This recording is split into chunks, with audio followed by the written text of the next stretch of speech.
Okay.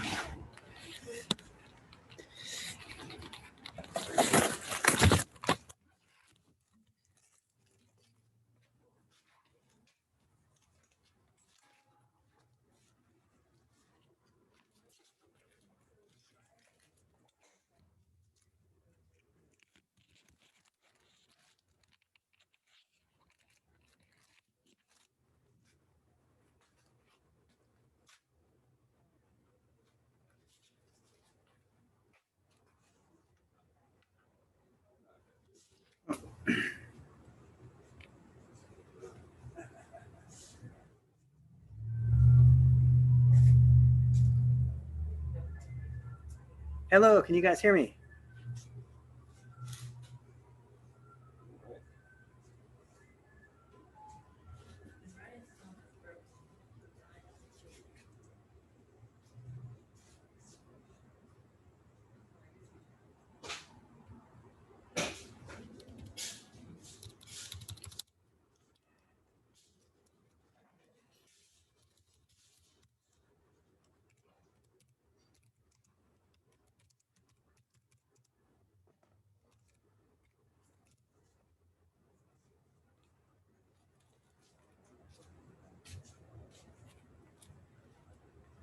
Kathy, can you hear me?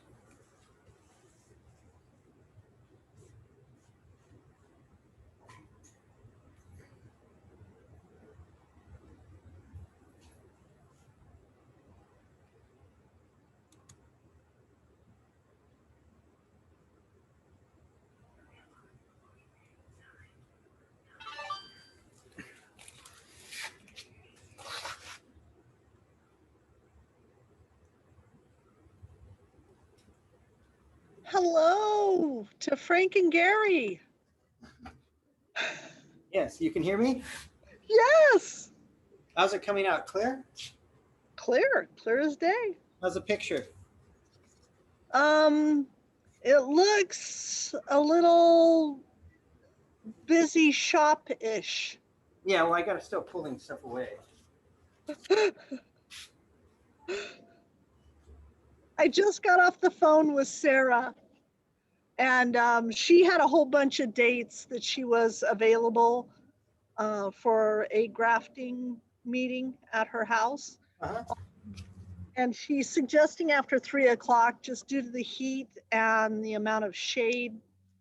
So, but she had a bunch of dates available.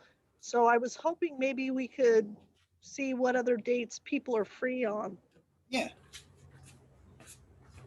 This is so exciting. I'm so jazzed about you having Gary on. That's so great. His emails are so informative. God, he is a brain. He's what everybody needs.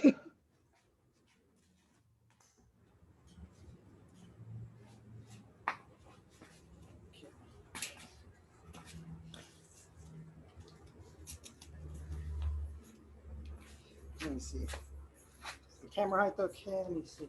Gary, let me test the camera height. Probably needs Right at nose level, eyebrow level, mid forehead level. Not quite high enough yet. Still mid forehead level. Mic or No, I don't have one. Can you hear Are Gary you gonna okay? stand up? Can you hear Gary okay? Yes. hello. Hello. Let's see. Oh, I'll just turn this. There. Oh, that's great. That's great.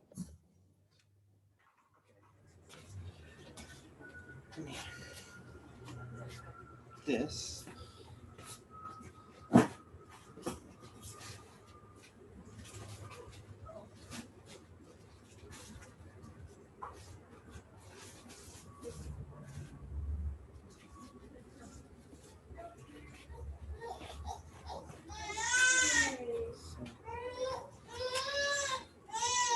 Oh, I hear the new grandbaby.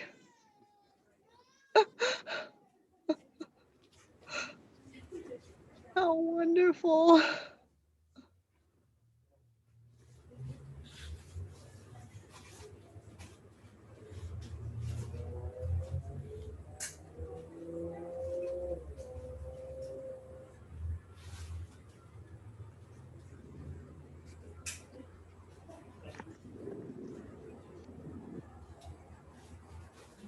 And then did you just get the email I sent? I did, but I made a copy of the questions and then I lost it. But you gotta see them. Yeah, I got this. I printed a copy. I see a few other people in there. Hi, everybody. We're just trying to get set up and make sure that you can see everything in the camera and hear everything well.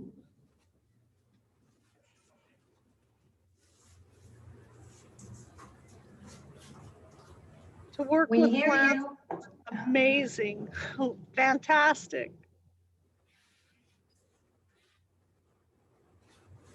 Frank has a love of plants and a love of learning, which is No, that's fine. rare. The So ambassador. does Gary. Those are fantastic things.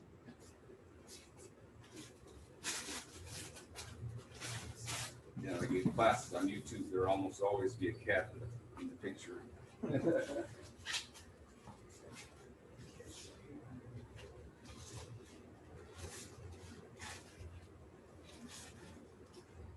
Look.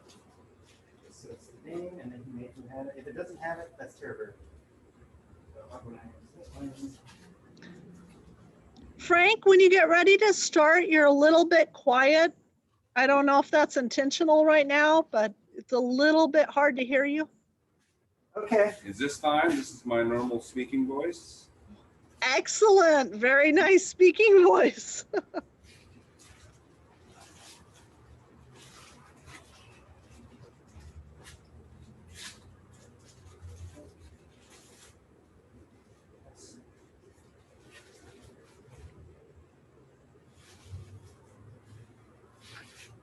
As an additional announcement, we're planning on having a grafting meeting that's going to come up the weekend of July 10th, 17th, or 24th, about 3 p.m. in Lake Forest.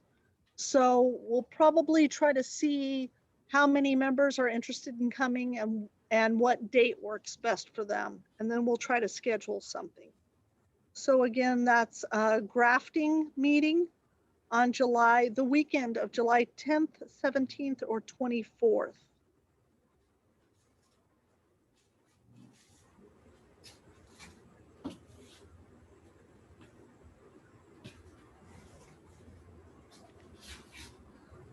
Vikas, am I saying your name right? There's a soil humus, which I'm not sure what that is. And Ronan? I was just curious, what type of plants are your passion? What fruit do you really enjoy? Was that addressed to Ronan or Vikas? Both. So Ronan is my husband. Oh, okay. My name is Kareen, so I'm actually the one who's on the call. Oh, okay, fantastic. And I have a few fruit trees which I plan to keep dwarf size, a satsuma, a lemon lime hybrid, a plum, and a peach. And I also have a pomelo and two normally grown orange, like one orange and one, what do you call it? Another fruit. Other than that, I just like gardening. Oh, fantastic. Do you know what variety your pomelo is? No, I'm not 100% sure. I think that it's the, I have the tag for it in my office, so I don't have it available in front of me, but it's supposed to be the large yellow ones that most people like to eat. I don't have any pomelos growing, and I'm really excited about getting one started. Well, they take 18 months before you can actually get a fruit, and the tree has to be more than 5 years old before you see anything. So I can't tell you that I've eaten any fruit right now. I'm still in the stage where I'm picking the fruit off the tree so that it can develop a good root system. Fantastic. Wow. Well, I will tell you one of the fruit that I'm really surprised about. I've spent a lot of time growing trees, and I wanted to create a microclimate, and it's very hot where I live. I wanted more shade, and For at least a year before I've been really surprised. A couple years ago, I got Cape gooseberries. They've done really, really well, and everyone loves them. When I have a neighbor come over with kids, they just pick and pick and pick. And the kids are really quick about figuring out which ones are nice, deep orange, and which ones are yellow that are still going to be a little tart. And I've had so much fun with that plant. And because they're related to tomatoes, we started cutting them and then just planting them really deep into a peat moss mixture, peat moss with, perlite, and they root up really fast. It's been great fun and kids love them. And I think there's a lot of payoff for a plant that stays small that almost anyone can grow. Yeah, I wish I could share the success that you've had. I think I have a major problem with the type of soil that my trees are in. Some are doing well and some are not doing well at all. And part of the problem is the heat, of course. Mhm. So I'm hoping tonight will give me a little bit of direction into what I could be doing better. I joined a club on gesneriads. Some people call them gesneriads. They're African violets about 10 years ago. And a friend of mine, her mother belonged to it. Her mother was 92 when I joined. Her mother passed at 94. She'd belonged to the club for over 30 years. So truly gardening helps Kathy. you live a long, long time. Kathy, Yes. keep monitoring the waiting room. Okay. Oh gosh, I'm so sorry.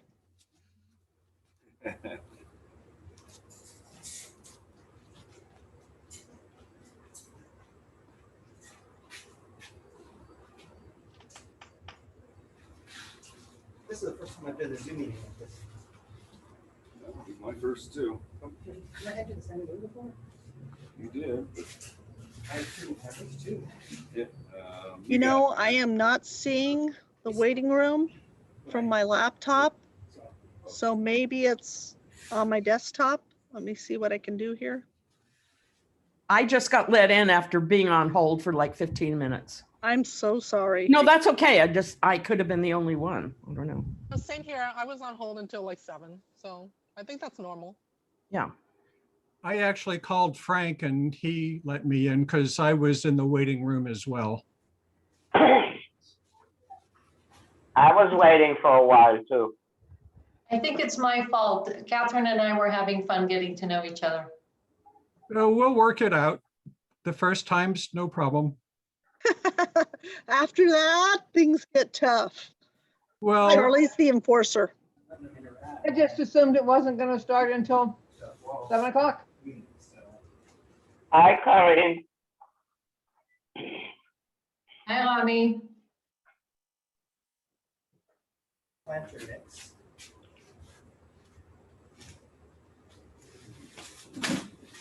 oh, there's already planter mix here. Yeah, no, but two of them. Okay. One's old and one's new.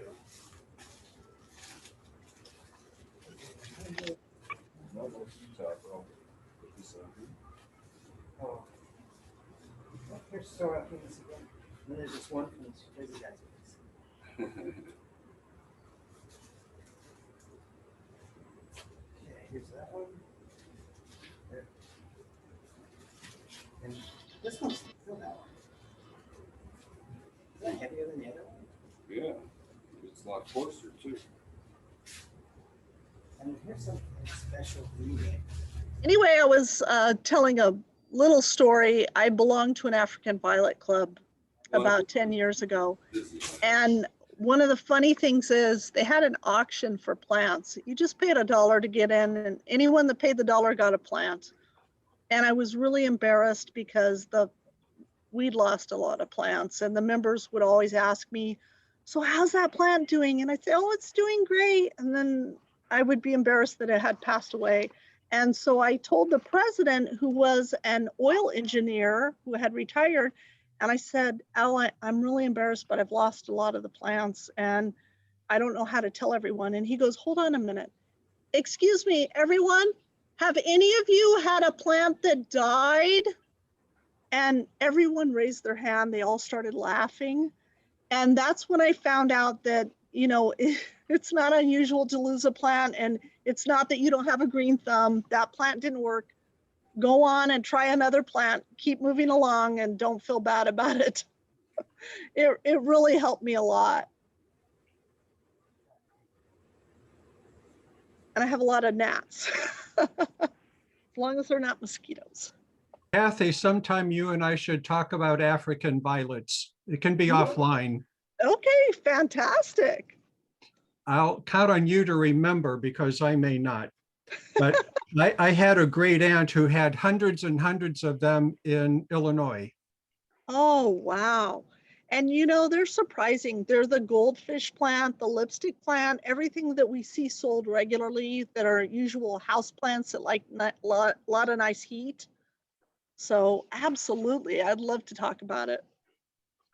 One of the interesting things in that club was every member was required to present to all the other members on a subject of their choosing. So you couldn't kind of escape being forced to present on a project. So it was neat. It was a really good learning experience.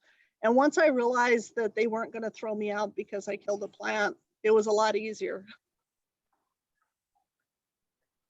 Something I found interesting is our speaker in the other club, talk about propagating. If you propagate a violet from a leaf, it may not be a clone of the parent. I absolutely didn't know that. I assumed they were all clones. Yeah, I'd like to know more about that botanically. Kathy, waiting room. I cannot access the waiting room. I'm trying, and I just don't see it here. Yeah, Charlie, I heard that same thing at our meeting. So I asked my daughter, who's a plant scientist, about that. And what she said is, well, of course, they're not the same. But she said that the DNA would be identical, but the phenotypes are what you see different. So she said that's the same even if you take a stem cutting. And she said basically it has to do with what part of the plant you're using. Some places like leaves are more unstable and you'll see more variation. But she said that it's likely that that can happen all the time. Even off of a graph, she said, you can get variations. So it's more of a botanical thing that he's talking about than a practical thing. Interesting. So if I take a cutting of a grape and root it, it may not be a clone? It's going to have the identical DNA, so it's going to be technically a clone, but it can have a different form. It can get changes. The genes could be expressed differently. Expressed differently, yeah. And that's what she was saying it is. So it's the same thing as people. We're like that too, you know. So genotype is related to the genes in the body of the plant, and then the phenotype is what you actually see. Yeah, what you actually see, yeah. Yeah. Okay. But she talked for my daughter talked for about 2 minutes and then I was lost. So you know, that was about it. So that's what I got out of the conversation. So. Interesting. Okay, we're going to start the meeting. Sounds like they can go forever. Yeah, Kathy, can you mute everyone except for me? You know, You're set as co-host.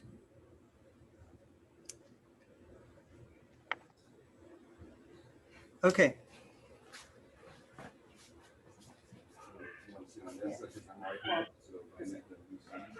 Okay. Welcome to the California Air Fruit Growers South Orange County chapter first meeting. We should have to flash that on the phone. Okay. This is Gary from Laguna Hills Nursery. We're going to cover different types of soil. And also, let's get the housekeeping for the club out of the way.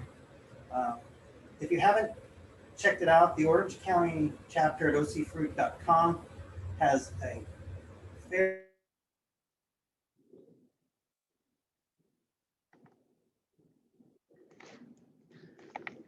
They were just muted. Frank, you just got muted.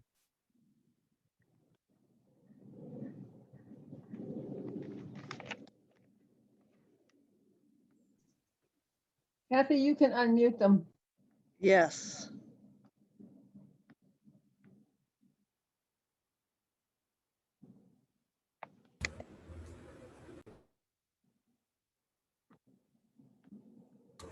Can you hear me? Yes. Okay. So what did you hear up to? Just the welcome to the South Orange County. Okay. I wanted to let everybody know that the Orange County chapter has a booth at the Orange County Fair.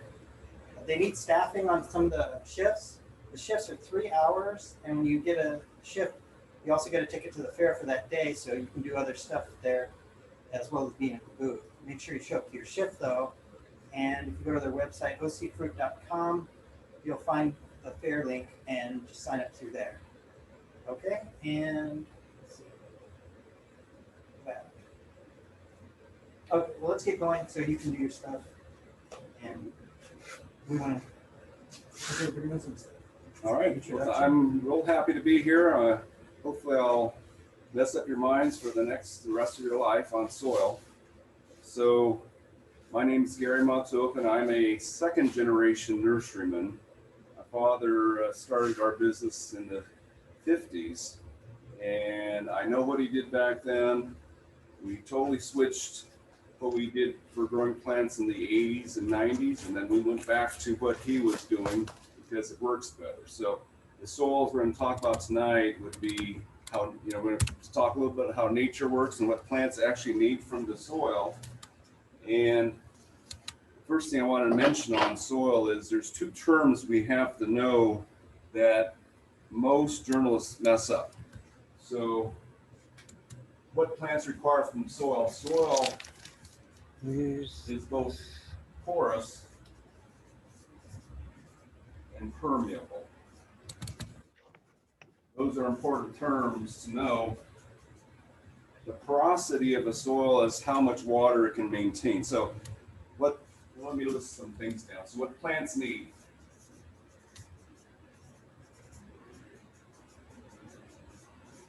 So there's several things that plants want from the soil that you grow them in. Number one is water retention. Now this isn't quite as important as it used to be, because now we have automatic sprinklers. Back in the day, everybody, the farmers wanted to have a soil that was high in clay because it stayed wet longer. Whereas nowadays, we go the opposite way. So water retention is important. But number two, which is almost as important as water retention, is air movement. Because the roots on plants actually breathe oxygen. So if you have a typical plant, we know the leaves have chlorophyll, they make oxygen, but the rest of the plant, besides the leaf, is actually using oxygen. They need to get oxygen. Now, of course, in the air, there's no problem up here, but down in the soil, the roots need oxygen too. And if the soil can't provide it, low oxygen levels cause root diseases, root rot, all that stuff. So air movement, air exchange, they need to have oxygen down there. So that's real important too. Number three, insulation. So roots operate generally between around 40, 45 degrees, and around 90, they get much above 90, they start cooking. So the soil has to insulate, and also stability. So it keeps the plant upright. You don't want it falling out of the ground. Now, one of the things we've taken off this list over time, because we know it's not a role of the soil, is nutrition. So the problem we're having is that most potting soil manufacturers think the soil is supposed to provide the nutrition.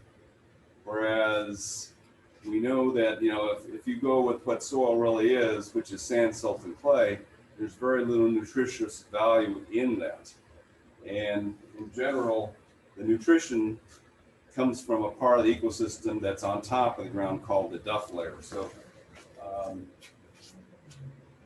there's duff on top of the ground and loam underneath the ground. Loam is, and I should go over these terms. So the term loam means that the soil has the three basic particles: sand, silt, and clay. And that combination of particles provides air movement and water retention. The duff, which is above the ground, is just averages with the average of 5 inches of dead stuff. I think the word duff is dead stuff. So dead leaves fall on the ground, manures fall on the ground. That's where the nutrition is held for. And 95% of the plants, they depend on the duff recycled into the plants to get their nutrition. And the soil down below is just there, that's their roots home. Just like your home, you don't eat your home. You want it to provide water, you want to provide air, you want it to insulate you, but you don't eat your home. So that's a different part of the system. And that's the problem we're having, is everybody's making soil out of what should be nutrition. And the way they're creating it is totally wrong. So, and the way soil works, so I have this little thing here. So we all know what sand is. If we blow it up a bit, sand is a fairly round particle. So I'll show you the tennis balls would be representing the sand. Now, if this was a real proper demonstration, the sand particles would probably be the size of bowling balls, not tennis balls, but I couldn't fit them in here. So we'll use tennis balls. The silt is about 1/10 the size of sand, but it's still fairly round like sand is. So we have the little ping pong balls in here, table tennis balls. And then clay is like confetti. It's little chips off of the other pieces. In here, it's sesame seeds, but confetti would be a better one to use. Now, what we know about round balls, and sand is fairly round. If you look in the microscope, it's fairly round. The space between round spheres is 33% of volume. So if you had a purely sandy soil, there's a lot of airflow through there. 33% of that is airflow. Between silt particles, you get the same airflow, but the spaces are smaller, and there is friction on smaller spaces. Now, in clay being flat, it's really hard to get air to go through that. So airflow is really messed up when you have clay. It fills all the gaps. So we know we know soils that are 33%, about 35% clay or higher. If this was 35% clay in here, there would be no gaps left. The clay would fill all the spaces between the round particles, and that's clay soil. So anytime you don't need much clay to ruin your soil. 35%, you got clay, you got no air spaces left in there. Now the way soil holds water is that all the soil particles are charged. Now let's go back one step. Sand, silt, and clay is mostly silica dioxide, which is quartz, which is glass. When lightning hits the ground, you get glass or you get pottery, one of the two, because that's what soil basically is. Now there are some soils made out of things other than quartz, but they're rare. Most of the soils we have are quartz based, and these particles have a negative charge. Now water, which is H2O, it's one oxygen molecule and two hydrogens that are kind of stuck on one side. It's got a negative and a positive charge on it. So water is ionic, so it sticks to other ionic particles. So in soil particles, they're supposed to have a negative charge. So the way water sticks to this is the positive side of that water molecule sticks to all these soil particles, one molecule thick really strongly. It'll stick a little bit thicker than that too, but you'll get one layer of water on each particle that is really hard to get off unless it's baked off. So soil holds water because it sticks on it. Now, because clay is such a thin particle, it's holding a lot more water for its volume than sand is. So sand, thousands of molecules thick, you only be holding real tight one molecule layer of water. Clay, they said, can be as thin as 28 molecules thick. So in proportion to its size, it's holding a lot of water. And what we know about sand, if you have pure sand, a foot high of sand, it'll take about half an inch of water to soak to get all the sand particles wet, and then it drips out the bottom. So sand holds about half an inch of water per foot. If you have the same thing in clay, 2.5 inches. So clay can hold way more water than sand can. So it's nice to have a little bit of clay in the mix to hold some moisture. Now again, since we have sprinklers and irrigation, it's not that essential anymore. So, and the other thing about sand and clay is we notice in clay soils, the roots can only breathe maybe 6 or 8 inches down into the clay. So they can only access the water at the top 6 or 8 inches. Sand, that stuff can breathe several feet down. So if you have plants growing in sandy soils, their roots can go several feet down. So the access to water is almost the same because they can grow a lot deeper in sandy soils than they can in clay. Of course, when you first plant something, there's an issue there. But once they root into the sandy soils, the water retention advantage of clay is not that big because they can reach so deep in sand. So that's your soil. Now, you know, the problem is that since the 1980s, we were preached that to make the soil better, you incorporate organic amendments. So we, of course, you know, in those days I was just learning. So I started amending the soils in my own yard. And generally it was okay because we weren't using that much. But starting in the mid 80s, boy, they started telling us we'll make the soil half organic. And also at the same time, the soils that we were growing plants in became half organic or even higher. I mean, we had some nurseries at that time, about 90% organic matter in the pots. And what they were doing generally is putting ground up bark material into the pots to grow plants. It was supposed to be, you know, one of the first recommendations was peat moss and sand, but peat moss is somewhat expensive, so nurseries wanted to get something cheaper, so they said, well, maybe if you use some bark, maybe 1/3 bark, you'll be okay. But some of the nurseries started going 90% bark, and in the late 80s, we were having trouble with a lot of rotting plants. You know, up until the mid 80s, my dad had watered everything in his nursery every day. And suddenly the ag department came in the mid 80s and told them, you can't water your plants every day, you're gonna rot them. That's why they're rotting. And he couldn't figure it out because for 30 years or 35 years, he had watered every plant in his store every day without any issues. Now, when I was a kid growing up back in the 50s, this was the soil he grew all his plants in, sandy loam. Now, I didn't mention it yet.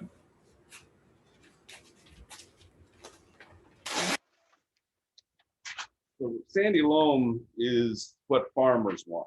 If they had sandy loam as a soil, they were happy. Plants grow very well on sandy loam. Now, sandy loam, this is going to work, is roughly 10% clay, and the rest of it's going to be sand and silt. You can say maybe 60% sand, 30% silt, 10% clay. This soil sample I got from a farm in Irvine is around here somewhere. What's it called? My sample, this. Okay, yeah, that's right there. So this is from a farm in Irvine. The farmer told me this was the best soil he's ever farmed on in Orange County. And we analyzed it, and it's about, well, his soil is actually about 85% sand. I mean, there's a lot of sand in here, 85%, about, it's probably less than 10% clay. And he says that's the best soil he's ever farmed in.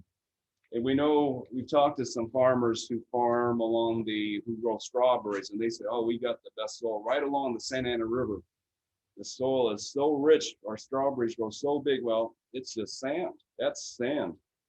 So that's what sand does for plants. So, okay, I lost my train of thought. So anyway, my dad grew everything in sandy loam for the first 5 years that when I was playing in this dirt pile. And then in the early 60s, they said, well, this is too heavy. We can't, it's hard to lift this in a pot. You know, if you had a 1 gallon container, now this is no longer 1 gallon. The original 1 gallon containers would be almost twice the size. And you put sandy loam in there, it's like 20 pounds for 1 gallon, and the 5 gallons are like 40, 50 pounds. So they wanted to make it lighter. So they were told to mix it with either sand with peat moss or sand with redwood. In those days, redwood was cheaper than peat. And the old forest, what do you call it? The old growth redwood really decomposes slowly. It's almost inert. So that really worked well. We could, you know, we mixed, and they didn't mix much. It was like 20, 30%. By judging by the weight of the stuff, he was mixing that into the sandy loam or the sand to make it lighter. And the plants were still going well, but in the 80s, they suddenly said, okay, redwood's gone, more old growth redwood. We're going to switch to fir shavings now. And what a disaster. Mid 80s, we were growing plants in our nursery, and things were just rotting. And that's when we called the egg department. The egg department said, you can't water every day. And my dad told me, okay, you figure this out. So we spent about 5 or 6 years figuring out what was going on. And it was the soil. The soil shouldn't contain pulverized dead plants.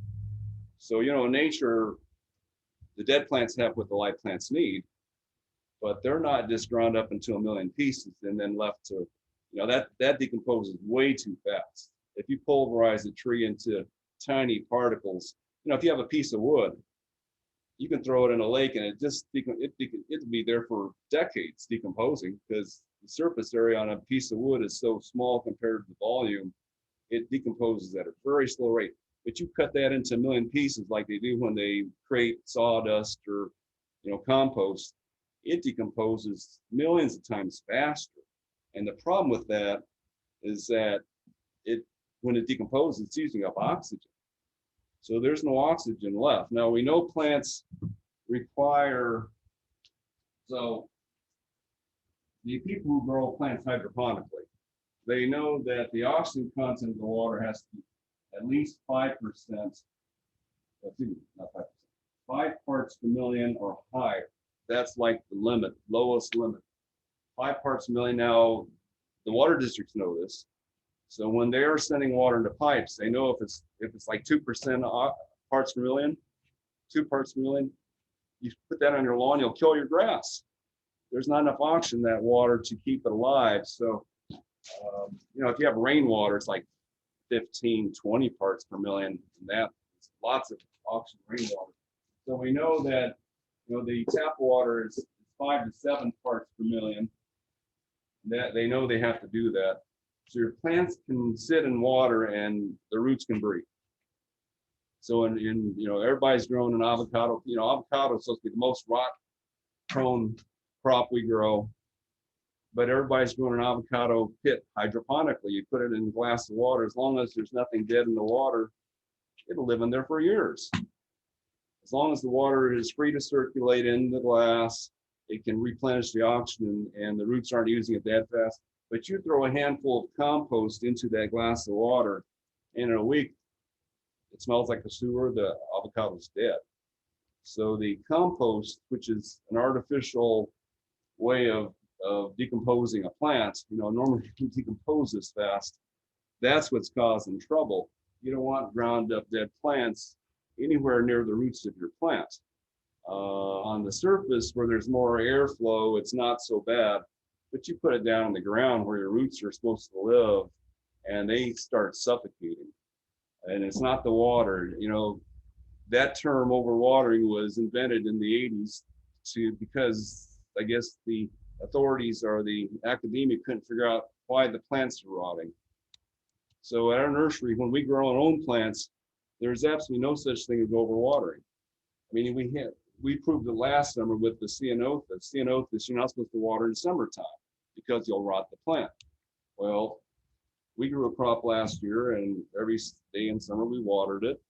Everything we got from other wholesale growers rotted and died last summer. Our plants made it through without any looking as fresh as they do right now. There's no root disease associated with water when there's nothing rotten in the water. I mean, I was emailing with the professor at UC Berkeley, Gabalito, I believe it's Dr. Gabalito. Anyway, they were studying why plants they're using to reestablish the native ecosystem along highways, those plantings were failing. And he said, and his conclusion was, the plants we were given by the wholesale growers had root rot when we got them. So I emailed him. I said, yeah, I know why. I mean, they're using recycled forest products as a soil medium. And he says, I concur. They should be using sand. So, you know, that's our problem, is that up and down the line, we've been told to use the wrong material as soil. I mean, I've been told face to face by a college professor, you can't go plant some real dirt. So, you know, that's what we're up against, is that the academia is telling us to use stuff that might work temporarily. I mean, most organic materials, you know, if you can provide air, water retention, and stability for at least a while, you can grow plants in it. But we know, I mean, we know what these things do. We know charcoal doesn't break down at all. It would probably make a great soil mix. Rice hulls, we've been told, might decompose in 2 decades. So rice hulls would be great, except they blow in the wind so badly no one wants to use them. Peat moss by itself is not a good growing medium because it doesn't have enough airflow for very long. We mix it with, most of our soils, we're mixing it with something that breathes. So I was talking to the guys, this was 30 years ago, I was talking to guys at UC Riverside, and they said peat moss, of the materials we know of, is the best storage medium for water for containers. And pumice is the best way to get air in there that's of natural materials. So at that time, we decided, well, what happens if we just mix these two together? The best water retention material and the best air retention material. And that's how we got our acid mix. We thought with that much peat moss would be pretty acidic. It's a little less than 6. But this soil mix has always worked for us because we have the two opposites mixed together. That's peat. Coconut coir.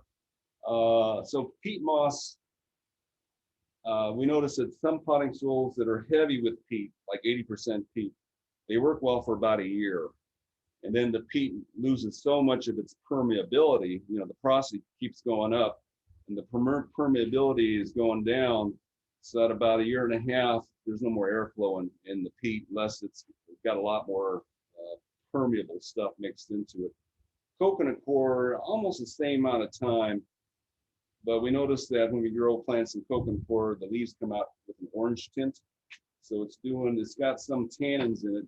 A lot of fresh, you know, peat moss has been laying at the bottom of a lake for thousands of years, so there's not much left of the original plant in here. Coconut coir is recently killed, so it's probably still has some tannins that can cause some trouble. So anyway, Can I bring a question? sure. Okay, so if someone has, everybody's soil is different. Their growing conditions are different. They can have hot, cold, like almost 100% clay with, from what I understand, it can be 1/20th of an inch of water gets absorbed in that in like a day. So then someone plants a pot in or plant, and they dig a big hole in there, they fill it with a bunch of compost, and then they plant the plant in the center of that, then they water it, and the water sits in there for a long time before it gets absorbed at 1/20th of an inch when they're, what, 2 feet deep.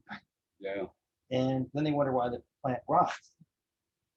Yeah, so, well, okay, we'll go back one moment here. So University of California, Davis did a survey of the soils in the Central Valley. They want to see how the soils affected the plant life in the Central Valley. So they went to areas that were pure clay, pure sand, sandstone, any kind of soil, high pH, low pH, abundant in magnesium, high in boron. And they said the soil apparently to a normal plant, to the plants they were studying, didn't matter what the soil was made of. All the same plants grew throughout the Central Valley, and they weren't using the soil for nutrition at all. But wherever the dead leaves piled up, they were happy. So plants the same plant can get used to clay or sand as long as it's not messed up by the compost in the ground. So that's been the big problem, is that when you get a plant that's growing in compost and you put it in clay soil, it's going to rot. It's just going to rot. The water sits there too long. The compost, if a plant's in the pot, there's air holes at the bottom. So the compost may not go septic in here. I mean, it usually does eventually, but it doesn't create sewer gases that are poisonous to the roots. But you drop a plant with compost into a hole in the clay soil, it's in big trouble. If you put it in sandy soil, you'll probably work, because the sand allows the airflow. It keeps the things from going sewer on you. And you can get by with the wrong, you can put a lot of organic amendments in sandy soil and you won't have too much trouble because the airflow is so good. Whereas in clay, you put amendments in clay and you just wipe it out. I mean, and unfortunately we were told that to do that, you want to improve clay, you add a whole bunch of organic amendments. And, back in the day when we had redwood compost, it wasn't so bad because in the 80s, redwood didn't decompose. So it's almost like you're not putting anything but, fiberglass in the ground. That's great. But nowadays, with all the amendments we have, they rot right away.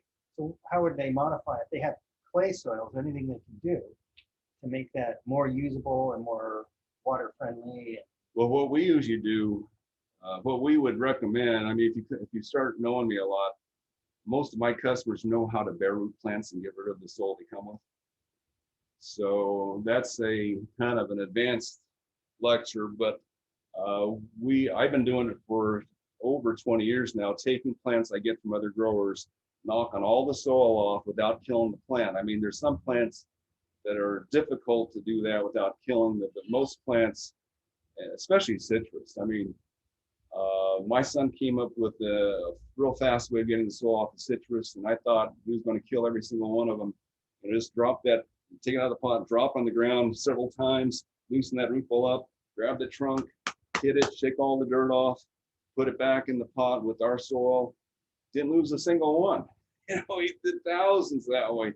Even in the middle of summer, the main thing is you have to shade them for half a day after you bare root them. As long as you don't break off all the roots. When we did that with citrus, I would say we're losing maybe 10 to 20% of the root system, and it does shock the roots, so they're not fully functional for 2 weeks. But if we shaded it for half the day for 2 weeks, they recovered. All of them recovered. So citrus is real easy. I mean, gardenias, we just don't do. Gardenias, we have to grow them from scratch. They don't seem to recover from the root shock. There's some plants that are like that, don't like their root shock. But so most of my customers who know me a long time, whenever they take a plant home, if we didn't grow it, they bare root it. But it helps the clay soil? Well, plants are fine in clay soil as long as there's no compost with the clay. Now you can. So when you bare root it, you pick it out and then you just put it in the clay. Put it in the clay. Now you can put it in sand and clay. I mean, we've been told by the ag department that there's no clay soil that's too clay, that if you mix it with equal parts of sand, it will breathe a lot better.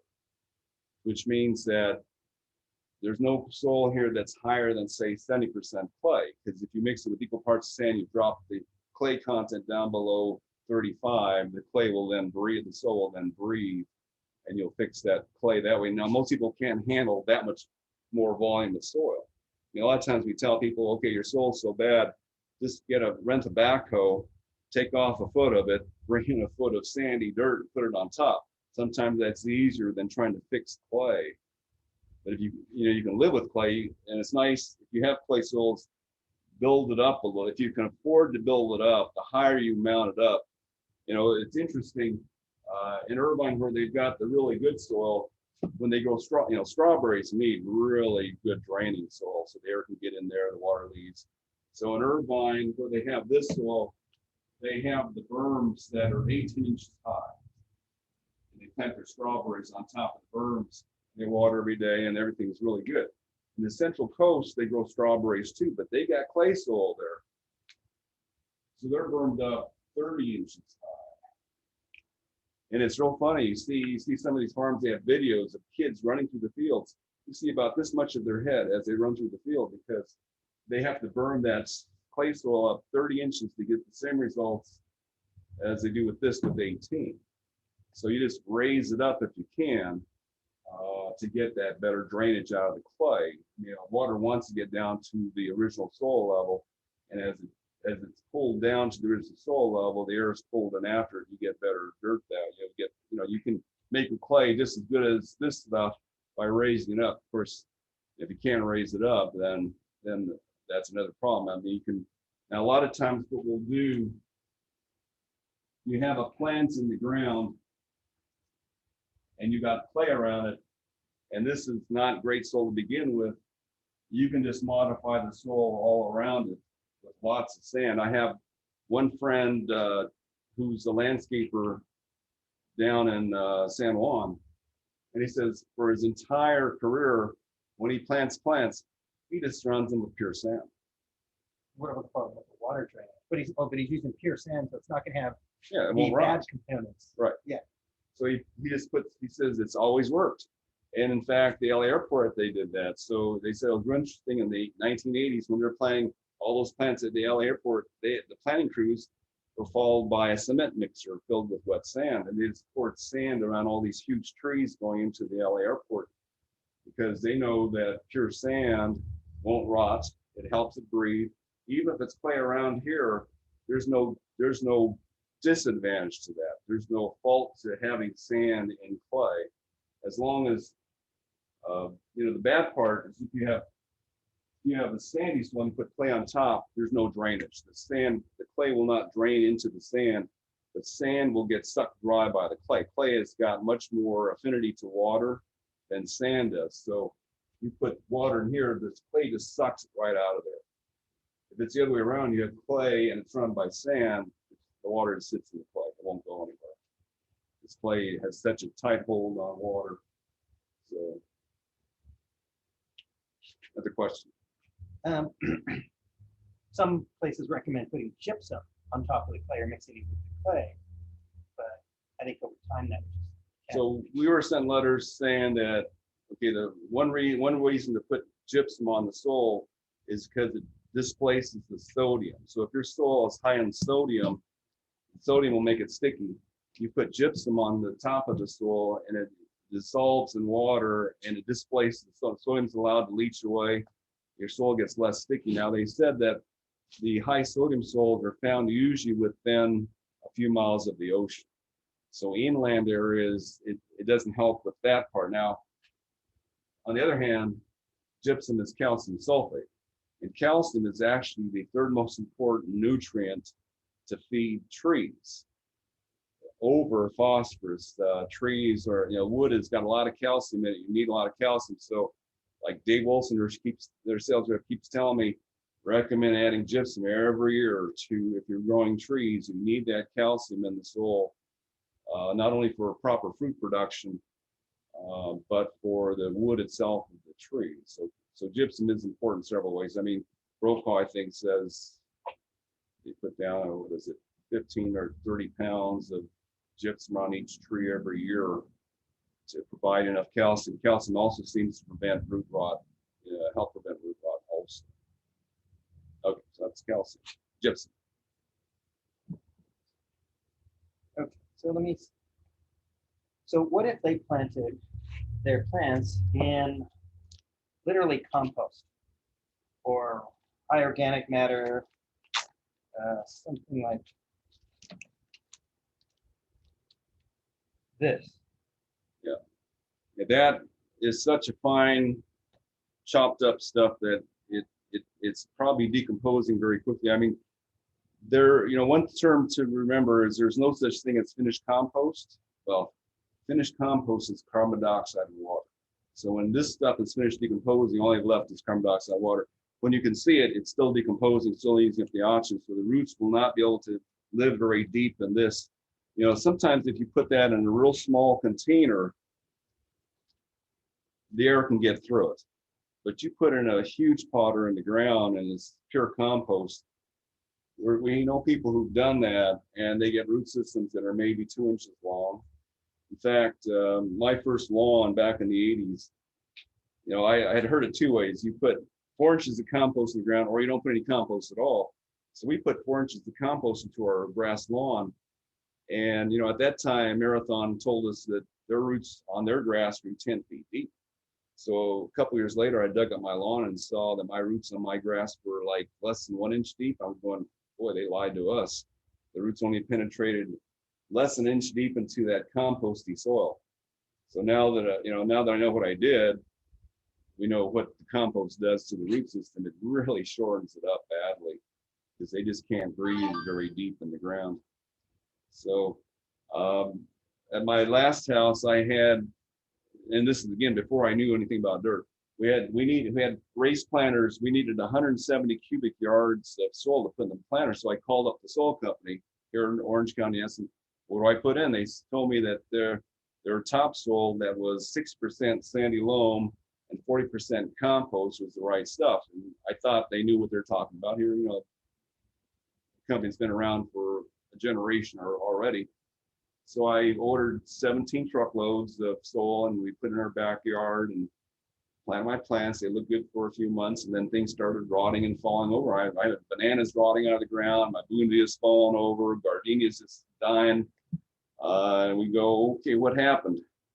So I spent the next, once you learn that how bad the compost was for these plants, actually I learned from a scientist who was working for NASA. They were sending potting soil into the space shuttle, and he says, "None of the stuff you guys make works. What's wrong with your industry?" And I listened to him because I knew that if I put a citrus tree into a pot with one of these fir bark based potting soils that were prevalent at the time, it wouldn't grow. If I put it in the ground, it grew. I put it in the pot, it wouldn't grow. And I thought these potting soil companies knew what they're doing. So I listened to this guy, and he says they're sending spun glass into the space shuttle. All the plants at his house were in pure pumice.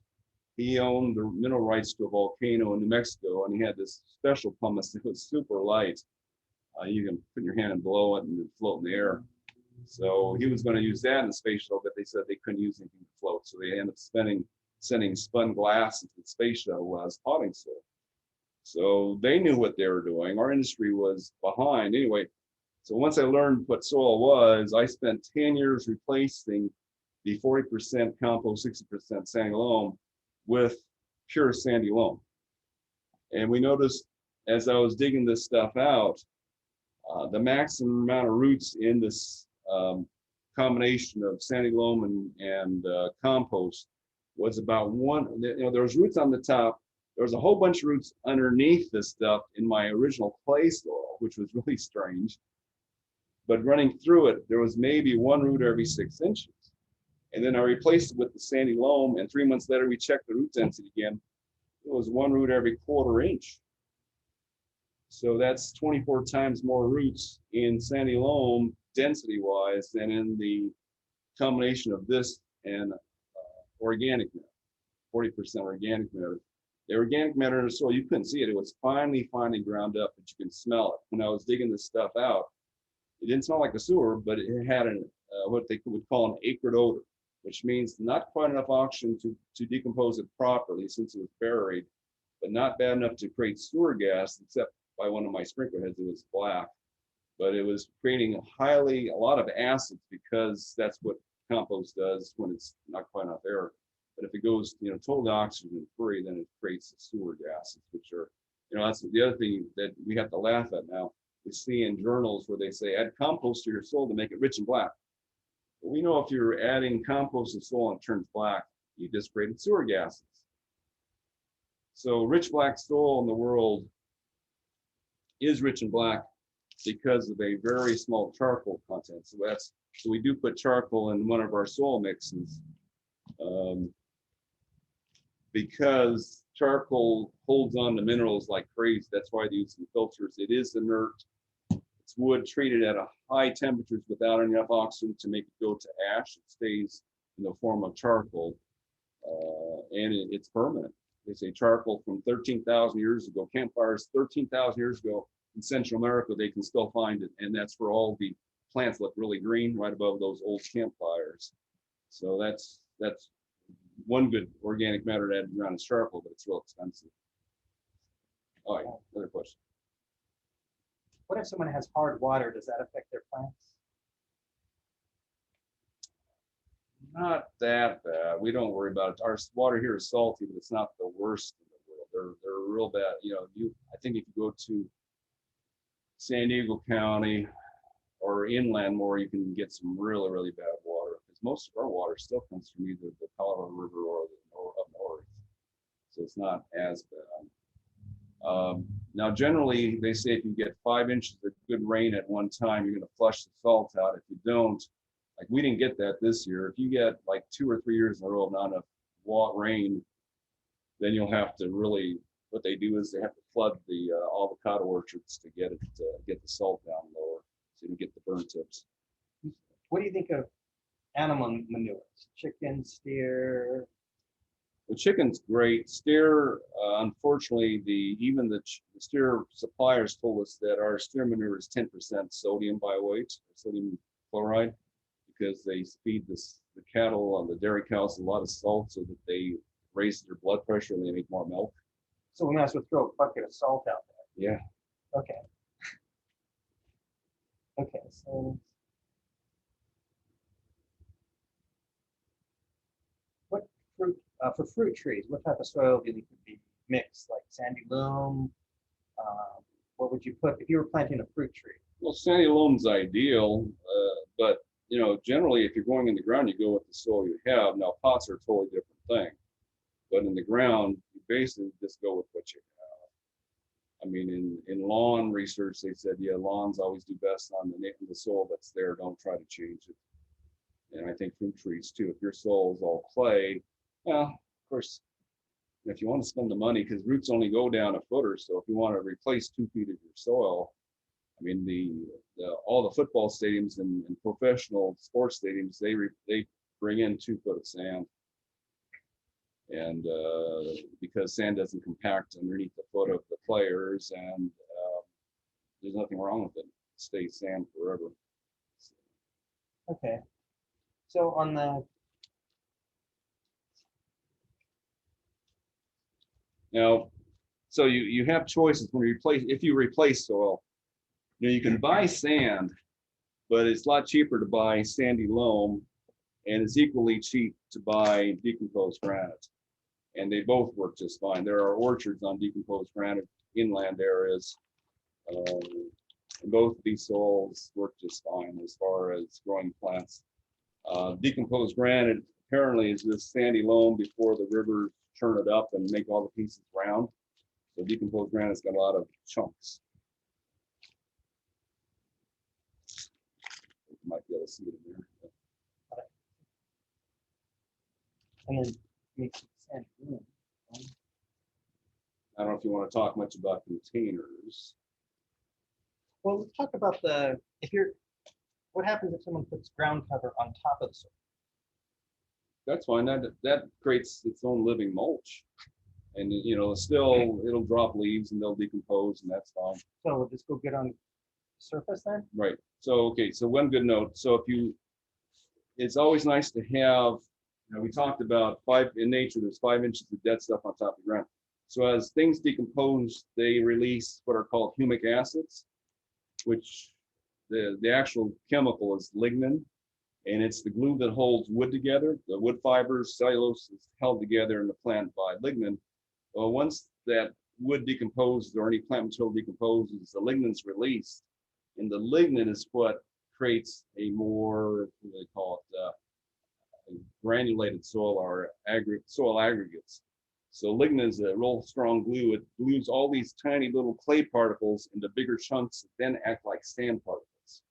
So the way nature makes soil better is you have all this stuff decomposing on the surface over time, and the lignin's released. It glues the clay particles.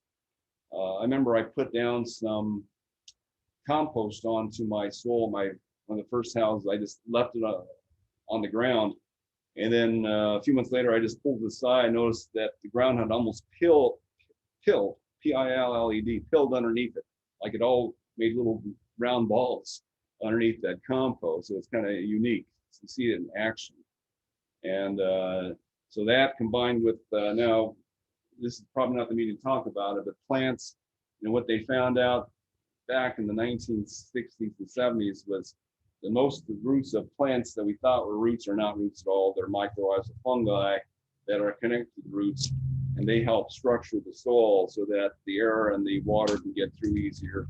So if you have a plant community that's been in your yard for 10 years, even if it's clay, the soil breathes better because it's structured.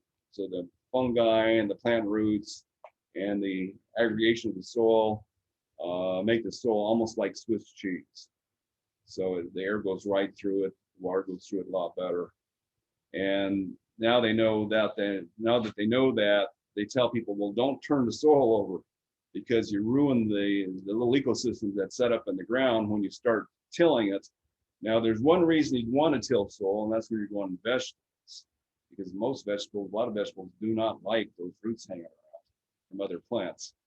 But most trees and vines and things, they want to connect to a system in the ground that's already set up.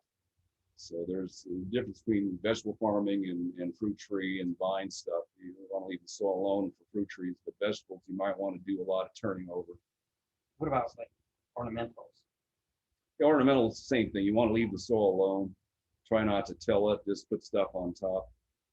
So there's some farms up in the Pacific Northwest. We heard about this 20 years ago. They said that they put 18 inches of chopped up trees. They call the arborist, bring the load of chips, 18 inches over their tree crops. And they want to maintain it at 18 inches deep. And that way, no weeding, no fertilizer needed. And they said they also stopped watering 30, what was it, in the 80s, they stopped watering because they were close to the Pacific Ocean, the Pacific Northwest. They said the air condensing into this thick layer of mulch generated water overnight. They noticed that because the forest next to them never needed water, their farms needed water if they had no mulch on it. So they started loading the mulch on it and they stopped watering. So pretty neat system to have all that mulch. They said over their row crops, they do 12 inches, but on their apple, they were an apple orchard, they put 18 inches of ground up stuff on the ground. So do they do that up to the tree, or do they need to leave space from the tree? Well, generally, if it's that coarse to the ground, you don't have to worry about the airflow. It's just when we have all this real fine stuff that they do. When it's ground up this fine, you may not want that close to your trunk because the air can get through that. But in what nature produces, which is coarser, big leaves. No, that's not fine. On this one. Okay. And when it's coarser material, then no problem, you can go real high. There's nobody in nature clearing the stuff away from the trees. One of my friends went down to Guatemala because they wanted to see how deep the leaves were underneath the avocado trees. And they said they dug through 5 feet of dead leaves to get to the dirt. Those avocados had 5 foot of dead avocado leaves in the wild underneath them. So that's, it's hard to believe that. I remember reading in an organic magazine once that one orchard was using 6 feet of mulch. I'm going, oh, can't read it 20 times. There had to be some kind of typo error in there somewhere. But yeah, deep mulches are not unusual in nature. So that might help with some of the problems. And then, so the difference between a container mix soil versus an in the ground soil. Right. So the main problem with containers is most of the containers we use are not porous, so they won't suck up the extra water. The clay containers would be a porous soil. So one of our things I do is I show you the soil on the ground is like a series of sponges. So the water gets sucked away by the sponge on the bottom. So the water is always getting sucked deeper and deeper. And so even in clay soil, it will get sucked away. But when you have a pot and it's got a non-porous surface, then you get this, what is called a perched water table. The soil is holding on to the water really strongly and it won't let it out the bottom. Now, for most, if you're using our soil, this is not a problem. like the first time we created our own mix. This was around 95. We're growing roses. I said, I want to make my own soil. I don't want to use the soil from those soil manufacturers anymore. So we told the company what exactly we wanted, and I had too much sandy. I made it 40% sandy loam, which is way too much. So what happened was our pots of roses, the water was like a little pond in there for about 3 hours after we watered. It's a little pond in there, but the roses turned out gorgeous. We had no issues with the roses at all. They looked perfect, even though they were sitting in water, but there's nothing bad in the water. So so to have a perched water table and pots, not a problem if you have the right soil, but this will interfere with the amount of oxygen getting to the roots a little bit. So it's nice to have better drainage. So the soil mix, so what happens, the finer the texture, the higher the perched water table, the coarser the texture, the lower it is. So when we made our soil for our pots, now the first thing we tried was pure sand, and sand is perfect. So if you put sand in a container, now this is coarse sand, but if you just get all-purpose sand at a hardware store and put it in a container, we did our first testing with pure sand. We couldn't believe the results. I mean, at that time, Whitney Farms had the top-of-the-line potting soils, and I did a side-by-side test, first side-by-side test, strawberry plant and Whitney Farms potting soil. Plant was this big. Strawberries were about that big. In pure sand, the plant was 2 feet wide. And I'm looking at the one in the potting soil, I'm going, they're selling us poison. Pure sand grew this thing that, the leaflets on that strawberry plant were that big. I was going, now I know why in the strawberry field, they space them 18 inches apart. Because the plants grow 2 feet wide, not 8 inches wide was the best we did in potting soil. We're going, okay, there's something wrong with the potting soil we're selling people. So it didn't take us long. We said, okay, we can't sell sand as potting soil. A bag of 1 cubic foot bag of sand is over 100 pounds. Just can't do it. So that's when we came up with the different things that are lighter, pumice and perlite, same material as sand but way lighter, peat moss, things like that. So, and these are coarser, so the water table is a lot smaller. So the main soil that we came up with is top pot, which is about 1/3 peat, because peat does hold water the best, but the rest of it is pumice, perlite, sand, and charcoal, all inert materials. And we found at this level, we're not getting much soil shrinkage. Like with our acid mix being half peat moss, the peat moss does disintegrate. Right, I think it just flattens out a bit. So and plus it blows off whenever you water it. Some of it blows away. So in pots with that, after about a year, we're down about 15%. We lost about 15% of volume. I mean, a lot of regular potting soils lose half their volume at that same time. But our top pot, we're not getting any much, we think that is losing some volume, but the plant's roots are making up for it. So we don't see any shrinkage in this at all, it seems. Like I have one plant back here.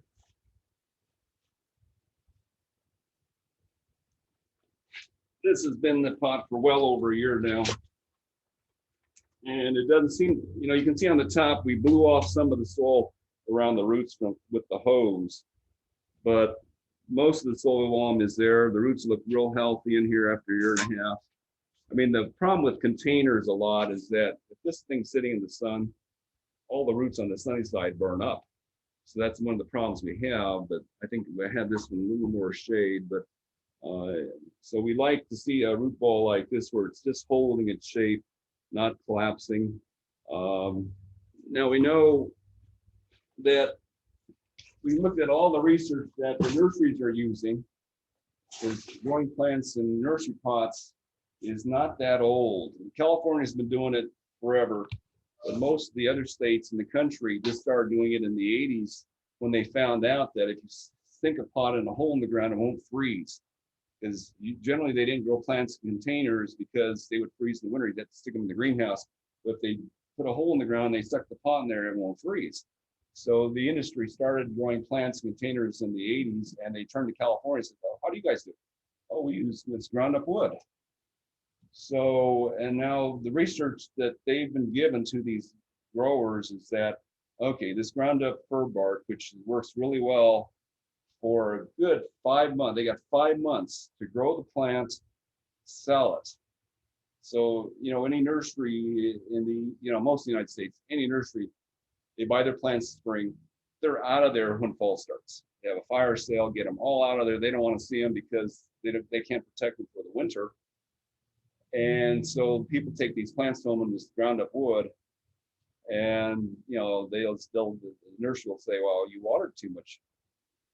Plants are all rotting because they said that this ground up wood as the mix is good for 5 months. After 5 months, they said the solutions to the problem, either you put it in a bigger pot with fresh bark around, fresher composted bark around it, or you sell it, or you discard it, because that soil mixed medium is no good after 5 months. It just turns toxic. They said it creates toxic gases by its 8th month. It takes 3 months to compost it, usable for 5 months. By its 8th month, it becomes a toxic medium for the plant. So, most plants, we don't want to keep them for more than a few months. And most plants that we buy from our growers, the ones that we settle on are the ones that don't care. There are some plants that can handle the worst soil possible. Apple trees do it. They can live in sewage. Roses can do it. Lilies, grasses. There's a lot of plants. Bird of paradise, palm trees, pine trees, junipers. They can live in absolute sludge for a long time and not be affected. But all the plants that are affected, we'd rather not buy from our growers. So we grow more and more of our own stuff nowadays. The most sensitive to compost the ground, lavender. Boy, just a pinch of fir bark in the root system of that lavender is going to rot it out. It's that bad. Because we were getting lavenders in liner pots that were only 2 inches with fir bark, and we lost 75% of the English lavenders that we put into our soil. So now we get it from companies that don't use fir bark, they use peat. Peat won't rot them, but boy, that fir bark wasn't good. So we have to learn the propagators too, what they're using, and some stuff we just grow our own self and cuttings ourselves. Anyway, I'm getting off the topic. Okay, next question. Well, I'm just going to say my observation as a person, customer to the whole system is I see it costs money to transport plants that are heavy. Right. It also, sandy loam may not retain the water as much as wood chips, which they put as filler to help maintain the water till it gets to market and sold. But then once you put it in the ground, that's the exact opposite of what the customer needs, because they need it to last a long time. And when you have a lot of that organic compounds in the ground, which I mean bark and whatever, and you have a high percentage around that tree, as it decomposes, that's going to disappear. Right. And like you said, it's going to rot, which I see fungus in plants underneath the ground and mold, whatever. It doesn't look good for the plant roots. And also, since it's disappearing, I don't think the stress of those plants stretching as it sinks is not going to help, because it seems like the roots are going to have micro fractures in it as they're stretching, which then if you have that fungus or whatever, or insects, you've just exposed it. Yeah, the other comment I'll make on that one is that when we grow a tree, we don't need to stake it. Any other nursery grows a tree, they got to stake it because that soil is collapsing. It's a tree that's going on. They have to stake it back up. So yeah, all these interesting things. I mean, they made a lot of rules, and been a lot of rules since the 80s to compensate for the fact that they're using the wrong soil mix. Well, they have, and they also have the industry of recycling is producing tons of this compounds that they need to sell or to get rid of. Do something with it, right? Yes. So here, let's give it to the people. Yeah. Well, I mean, it's fine on top of the ground. You're just using the soil and the root zone, and you're in trouble. But yeah, the rules that they gave us was you can't water every day. Too much water is the worst thing you'd ever do to a plant, which is totally a lie. Up in the farms, when we had that rain a few years ago, they told the farmers, turn on your wall sprinklers, do not turn them off. We got to replenish the water in the Central Valley. So they just told the farmers, turn them on. Now they found out what they found out is that the vineyards were best for this because vineyards don't fertilize much, because when they did the other orchards, it was leaching a lot of the nitrates down deep into the water table. So then now it's the great vineyards that they're telling, okay, turn your sprinklers on, don't turn them off if we have this extra water, because the water's not hurting the plants. They're just going right through the soil into the water table to replenish it. So water is not the problem. And all this stuff about deep and frequent watering is hogwash also. So UC Davis did studies in orchards where they watered lightly every day and deeply once a week. And in the lightly daily irrigated orchard, they had a significantly better root system than in the deeply periodically watered. They said they weren't expecting that result at all, but that's the result they got. But was the roots any deeper with Yeah. the deep watering? No, They were deeper. they with were the in- shallower in the deep water. They weren't expect. They said it was backward. They thought it was backwards. They thought that the shallow irrigated trees would have the shallow root system, and the deep, infrequently watered would have the deeper. But it turned out to be exactly the opposite. So now all the orchards water lightly, constantly. One orchard I visit almost every day waters twice a day a lot of times, because they know that the theory now is top off the tank. Don't let the water ever run dry on a farm, because the plants don't respond well to that. They shut down whenever it gets dry, and then they get flooded when you flood it. It's they don't like that flood drought cycle. They'd rather be constantly moist. Yeah, because it keeps running off if you don't water it. Yeah. So okay, so where do we go from here? Okay. One direction. What is washed concrete sand compared to sand? Well, this looks like it's this coarser, and it's not necessarily rounded, so that must be from a mountainside that it looks coarser, more like DG. It's like smaller DG. Well, When I look DG, at- you can't use DG for, Well, the Or- DG has bigger particles Right. from the look in. yeah. So you can't use DG because it does have some clay in it, but so if they wash out the DG, they might get concrete sand in it. The concrete sand is fine to grow plants. Most sands are fine. So when we did our testing back in the 90s, we used washed sand, clay sand, all-purpose sand. We used all the sands we can get a hold of. We got the same result with every soil now. Again, sand is so heavy. That's the problem with it, and because it doesn't have any nutrition, then it's almost imperative that you put a layer of compost on top of the sand. If you use sand in a pot, any of our soils too. If you use our soils in the pot, you put sand on top or compost on top of it, then it acts more like the ground does. I was going to mention too, your soil, instead of making the soil retain moisture in a pot, you can just construct a pot that retains the moisture. So one of the things that we know that a lot of palm growers do, because they use such coarse, they're using coconut chips, which just don't hold any water at all. So what the palm growers do container-wise is they put the drain holes up here.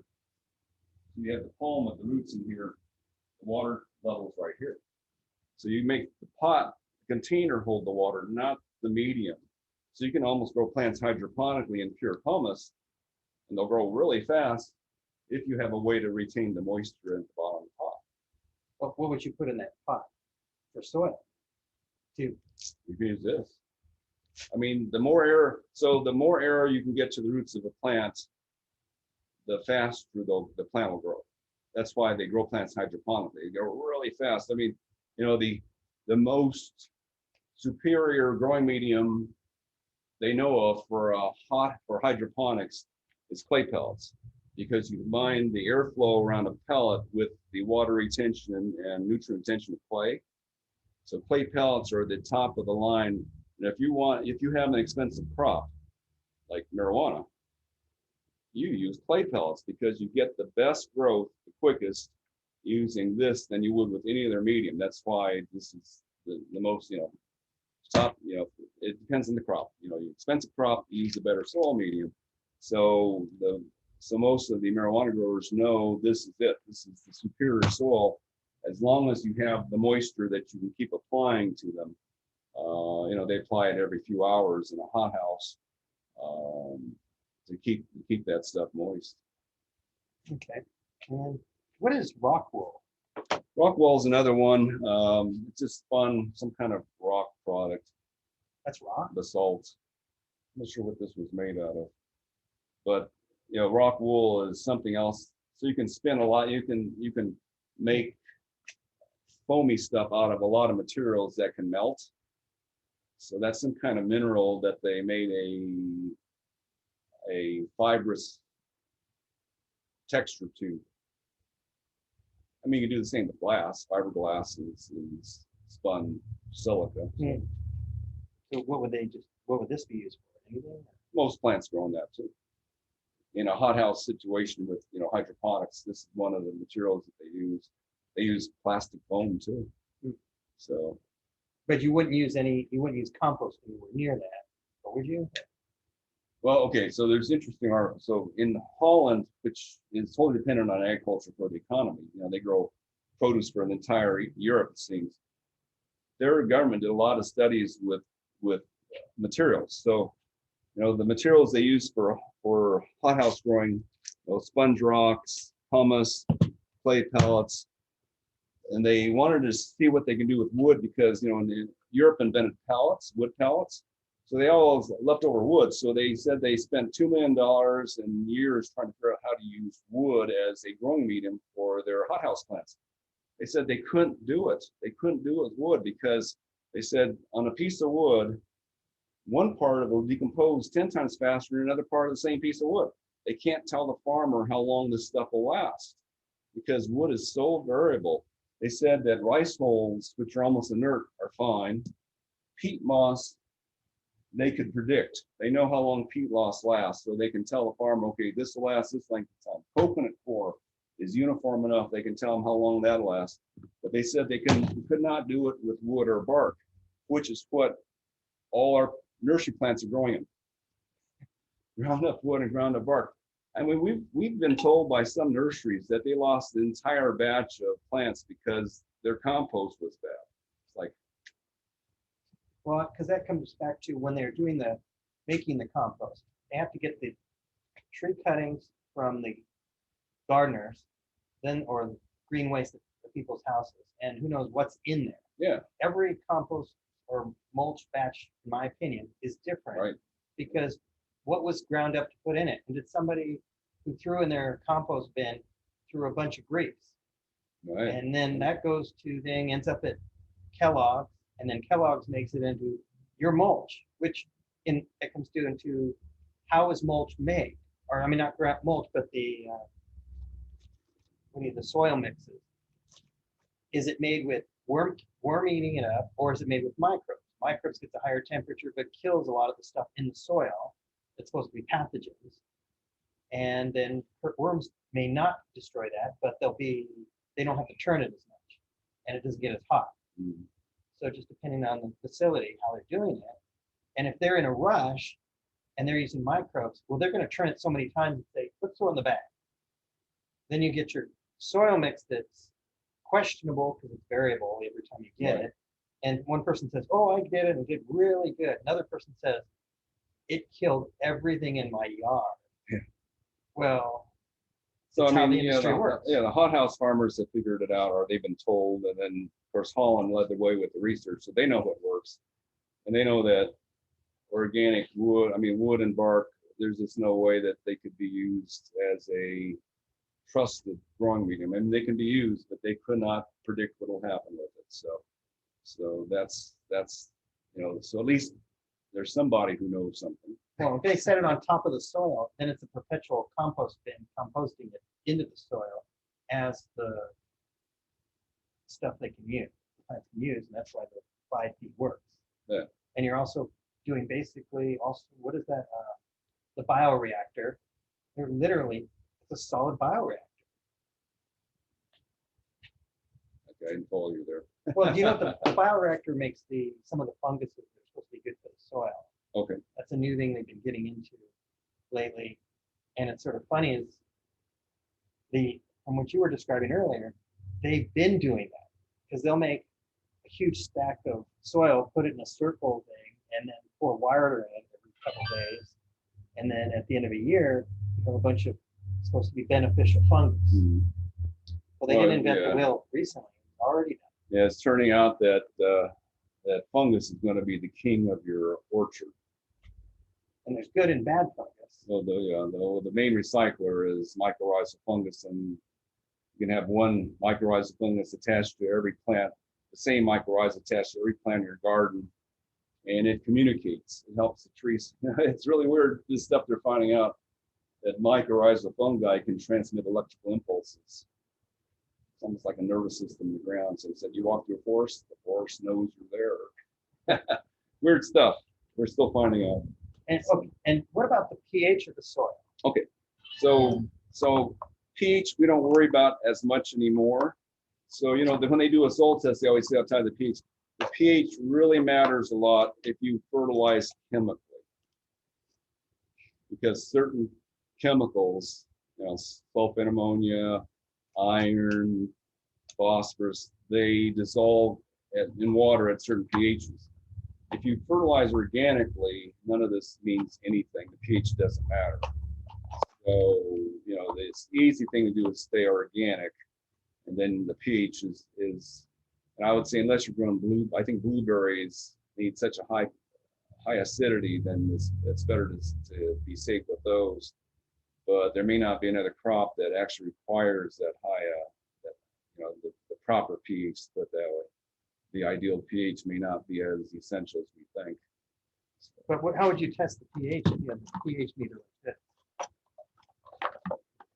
this? Well, we know the ones that work the best run a couple $100. And they're supposed to it's supposed to be stored in deionized water. Right, distilled water.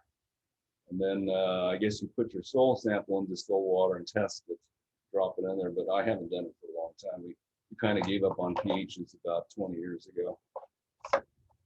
We don't test that anymore. I mean, we don't test the mineral content of the soil anymore because, generally they say the richest soil of the world only have enough nutrients to grow maybe one seasonal crop, and that's it. So generally you have to apply everything, and that's another lecture. But well, that's on the soil.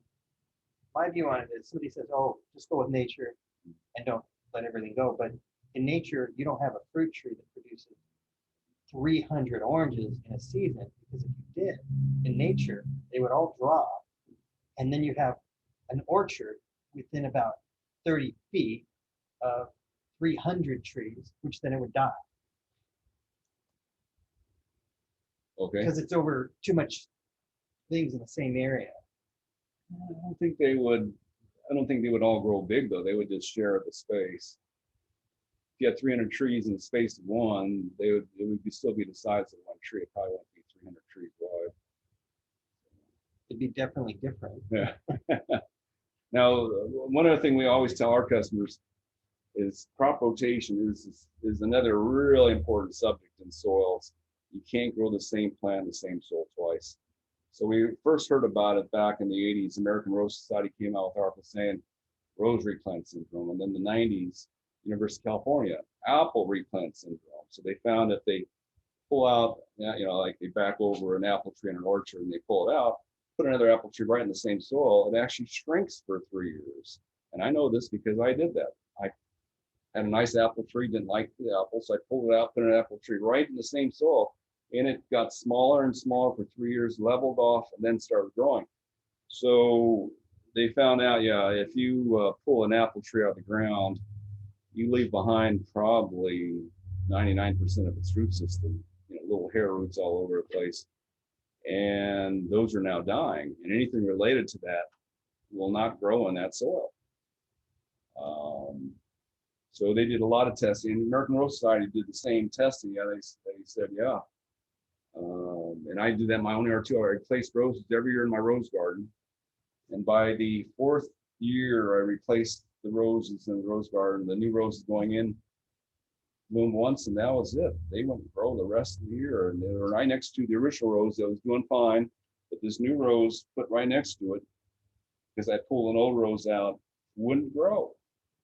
And so, yeah, so you have to replace soil with soil from another part of the garden that hasn't grown that same plant.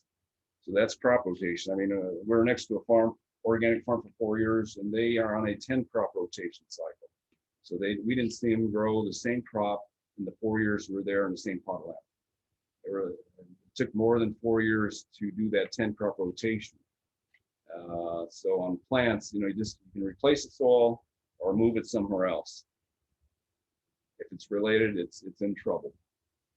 And it doesn't take much, just like people. If you leave bits and pieces of a murdered person in your bedroom, it doesn't take much to affect your family. Same with plants. They don't like dead parts of each other. Anything else? What's the best pot mix to pot a seedling? Well, with seedlings, we like to go sterile, just in case there's some of the older soils, that, even sand or anything else may have pathogens in it that we don't know about. So we like to use 2 sterile mediums. Our acid mix, which is pumice and peat moss, both are considered sterile because they're mined out of the ground. But a lot of times what I'll do, if I have fine seeds, I will mix perlite and peat moss together because it's a finer texture. I mean, I'm sure there's finer sources of pumice too, but perlite that we have in bags is generally a finer texture. So I'll often do half perlite, half peat moss. Now, a friend of mine who was in the business of starting seedlings for farmers would use pure sand, but they would sterilize it. So they just took sand, put in their ovens. They had these huge steam ovens, and they would sterilize their sand and reuse it over and over and over to start seedlings.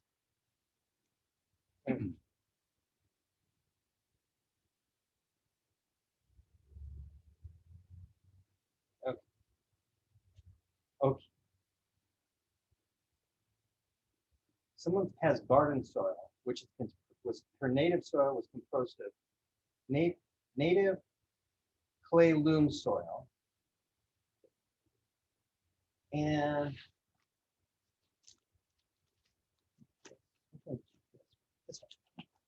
this soil.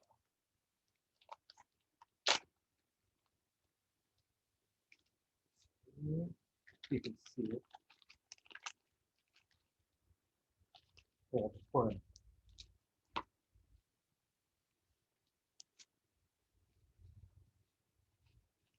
Pretty much 100% organic. Correct. And it's retaining a lot of water.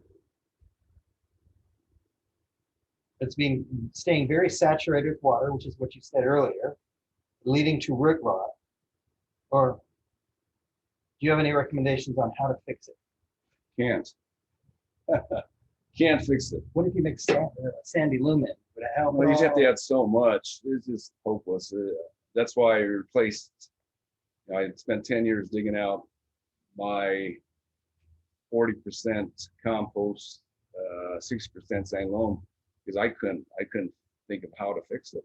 Because you'd have to increase the volume of soil or sand so much that your yard would be like 3 or 4 feet higher.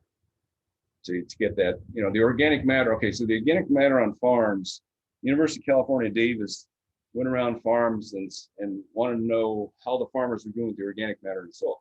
So nature, back in the 50s, they had determined that in nature, the organic content of the soil below the surface is a little less than 1%, 0.9% organic.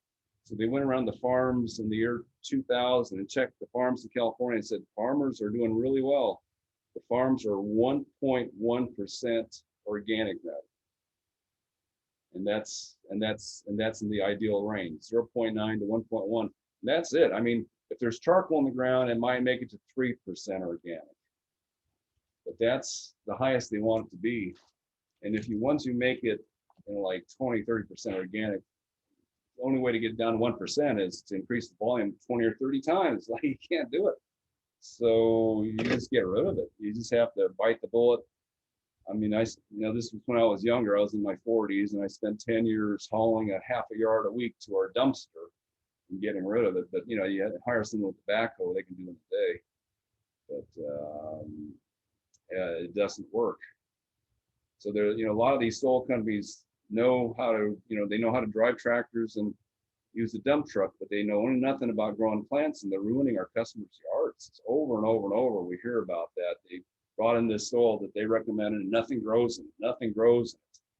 They buy all the soil from the hardware stores or big box stores and load up their planters, and nothing, things grow this big and stop. And that's what we're seeing, that none of this stuff works. And no one catches it. No, nobody. I heard there's one guy on the East Coast that knows this stuff. Well, but remember how much money Kellogg is spending to promote their all organic mixes. So I went to dinner with Hap Kellogg III, or went to lunch, and I asked them, well, how much, they had been putting organic matter on farms for 70 years or whatever it was at that time. So they knew their stuff was good. So I asked them how much they put on the farm. 5 yards per acre. So if you put 5 yards over 1 acre of land, it's that thick. You can see it, but that's about it. It's 5 yards an acre is not, but that's what they do. They said 5 yards an acre is what they would turn into the soil. So that when you do that, it looks like the sample, because this soil is from a farm, and they do turn in, the soil company goes over there, and you can see every year they throw out all this compost on top of the field, so it looks black, and then they dig it in and it looks like this again. So and they said they have to dig it in because if they don't, it just blows away in the wind. So they're forced to dig it into the soil. If they had the option to leave it on top, that would be better for them. But it's such a small amount that you just don't see anything in here. 1% is really a small amount.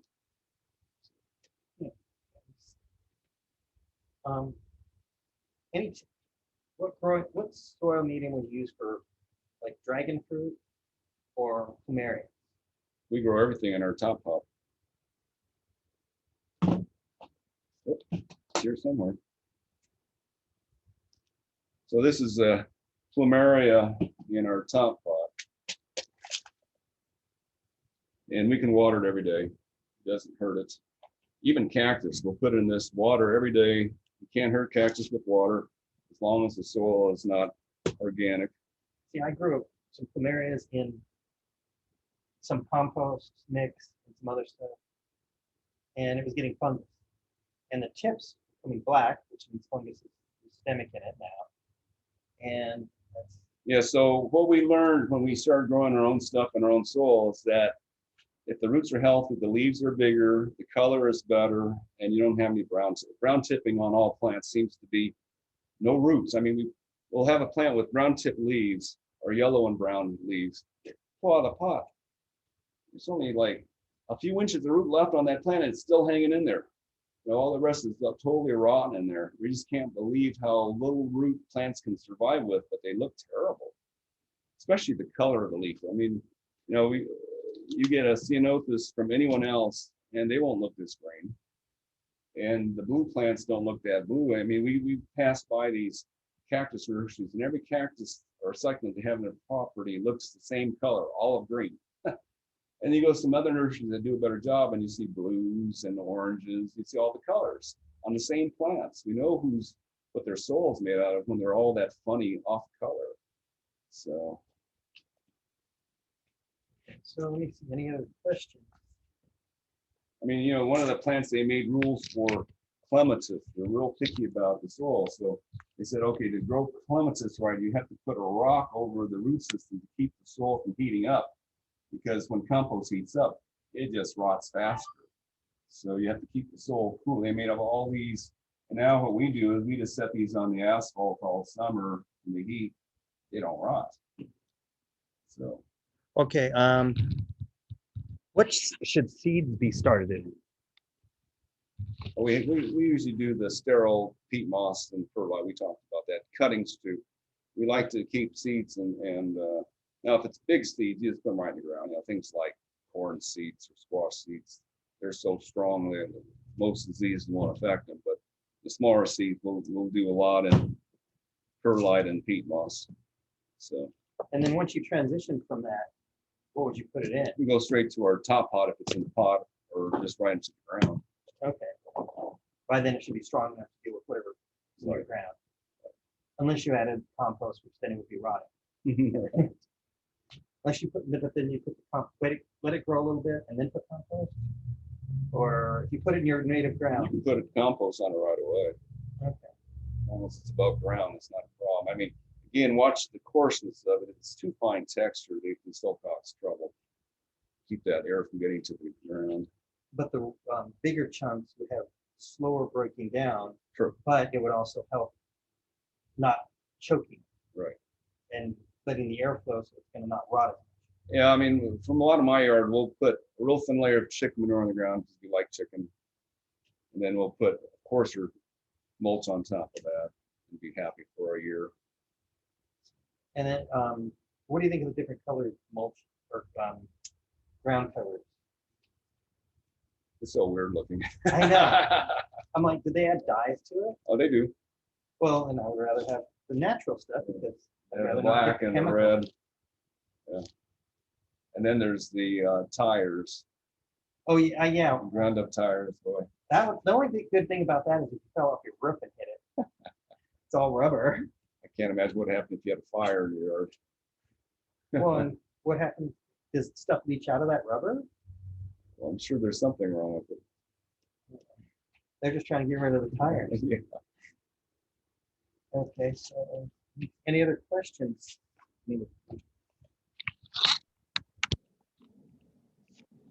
Hi, Frank and Gary. There was a question. Would Gary maybe be available for a future meeting to talk a little bit about fertilizer? Yeah, he said yeah. We got it on tape too. Any other questions? It's hard for me to scroll.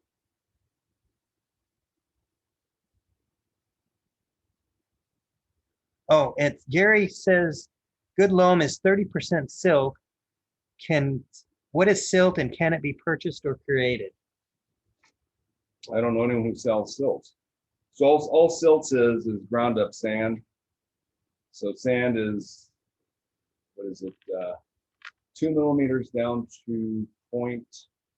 But I think silt also contains some clay too. No, they're not supposed to. So silt is supposed to be smaller sand, and then clay. So okay, so what's interesting is if you have soil, sandy loam is actually was once a piece of granite. So the white parts of the granite become the sand and the silt, and the darker spots, either brown or black, become the clay. So it's silicon dioxide, and the browner back parts either have some aluminum or iron connected to those molecules of silica dioxide, so it makes them form a different shaped molecule. So that's what soil is. It's granite that's ground up. So, and what's interesting is granite was supposedly not on Earth until plants came first, and they created the oxygen to make silicon dioxide. Before that, it was basalt, which is not the same. But I don't know when that happened. So granite is a new form of rock that the plants help create, supposedly. So. Okay.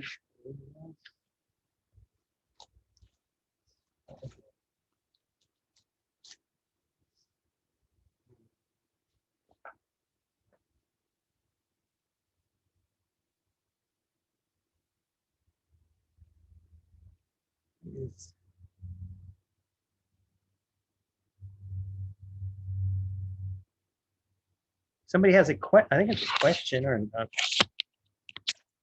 Gary has his own mix that works perfectly, and he has businesses selling it in a lot of locations. Plain pumice maybe for people that are mixing their own. I did put a question to Laguna. Oh, they want to know, do you sell pumice by itself? Mm-hmm. Yeah, we have the pumice in 1 cubic foot bags. It's either $13 or $14 a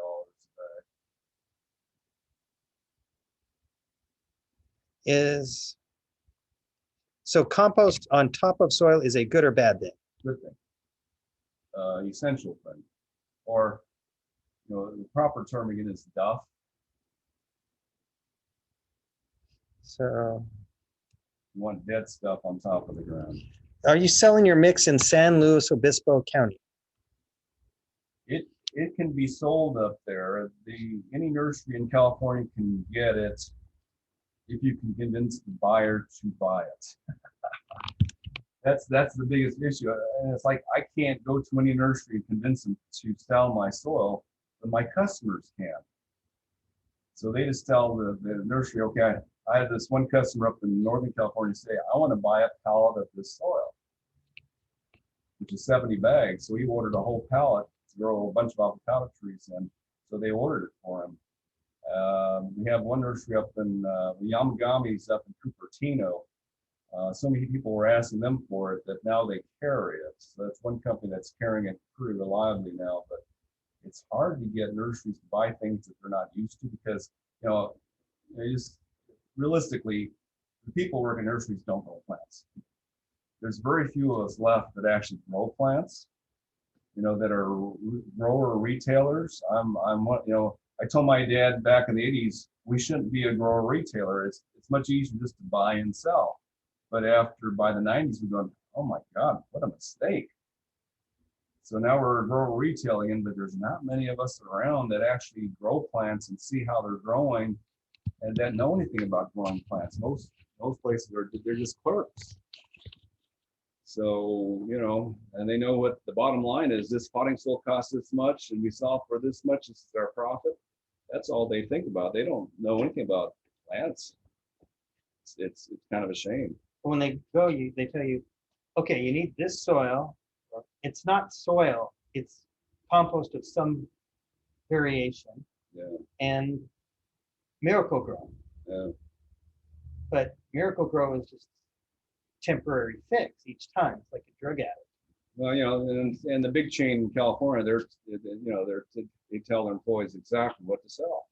They're not allowed to sell stuff that's not for their company because they get the best deal for this product if they sell a lot of it. So they're forced, even if they know better, because I know some of them that know better, they make their own soil for their own use and come here and buy our soil, but they can't sell it at their store because it's not their company's product.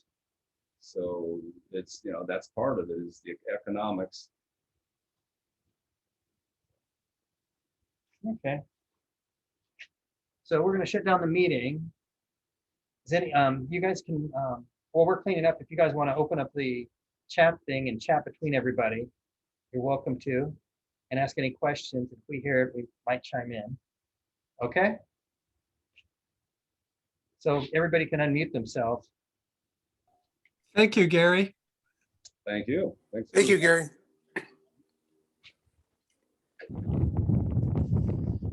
Fantastic. Great to hear your speech, Gary. Thank you.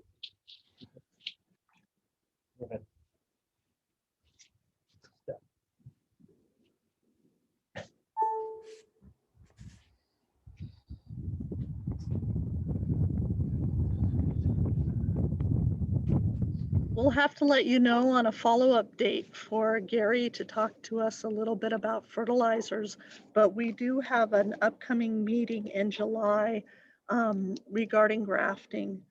So there was a little question in the chat on what day would be good for most people. And we're looking at not 4th of July weekend, but of the next 3 weekends. And it would be 3 o'clock in the afternoon, which is a little late, but it would be in Lake Forest and it would be a little cooler then, a little bit easier to do the grafting.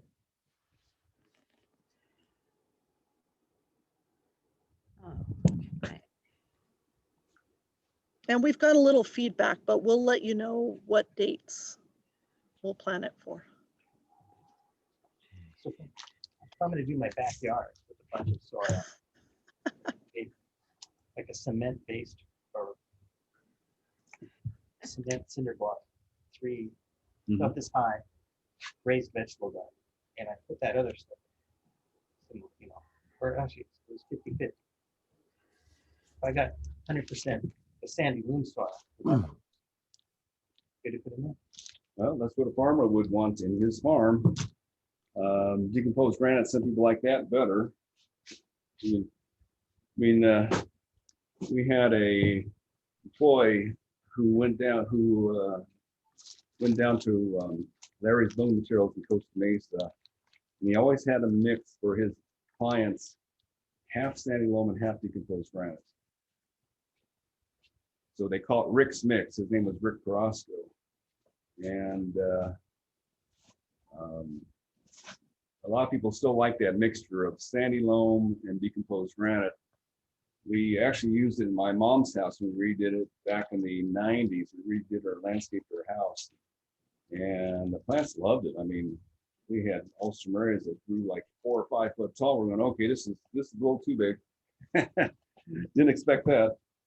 So, Well, it's funny, my neighbor, who's sort of lazy, their avocado tree they planted, which had really minimal amendments, is actually bigger than ours, who had more amendments.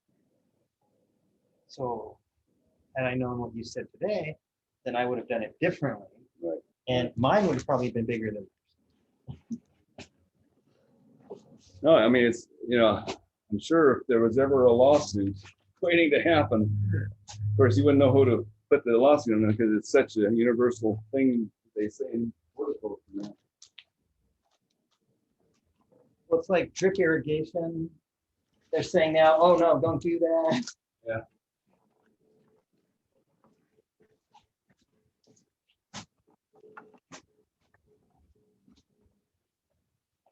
So is there anybody else at the meeting?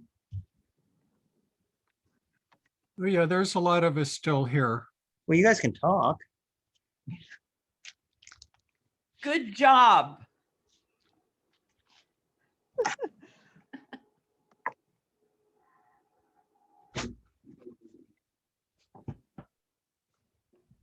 And the video will be on YouTube as soon as we get around to editing it. And then I'm going to give him copies of it.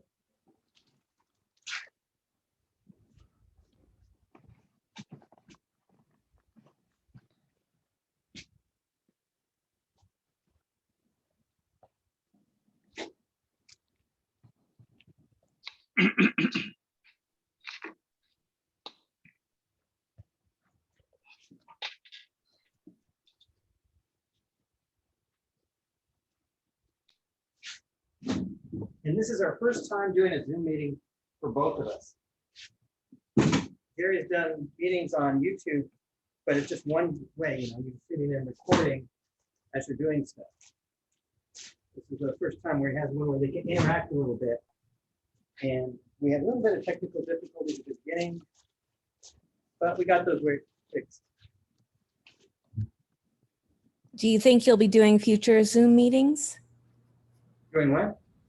Will you be doing any future Zoom meetings? Right? Pardon? Would you do future Zoom meetings? Yeah. Yes. Yeah.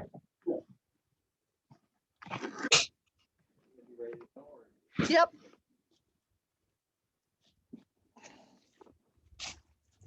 Did you guys pick the date yet for the drafting demonstration or drafting meeting?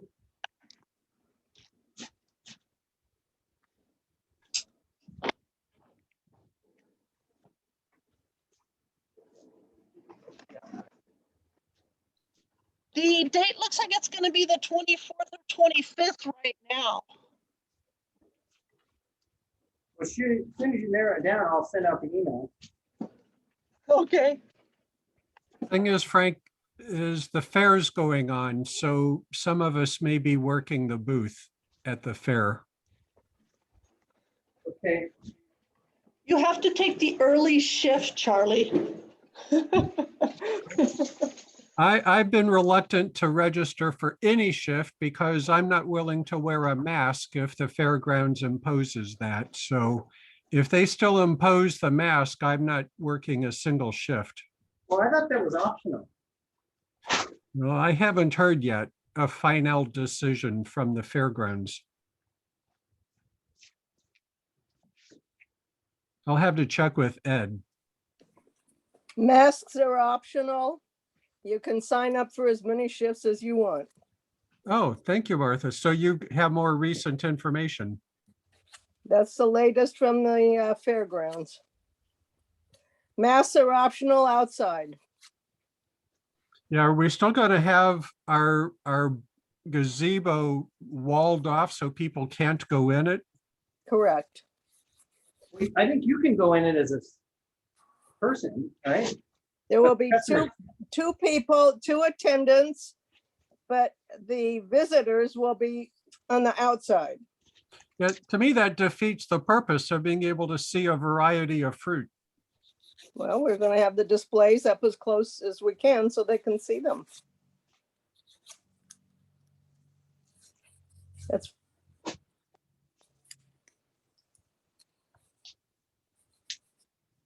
but you don't have to wear a mask. Yeah, that's good to know. By the way, I'm getting grapes ripening, the NY47616. I'm getting Well, huge. don't plan on taking any to the fair No, I know. because we're not allowed to give out anything. But I'm surprised they're ripening earlier this year.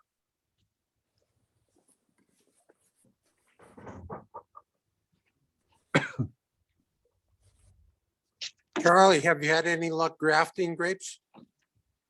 I have not tried grafting grapes. I've tried rooting grapes, and I've had certain success.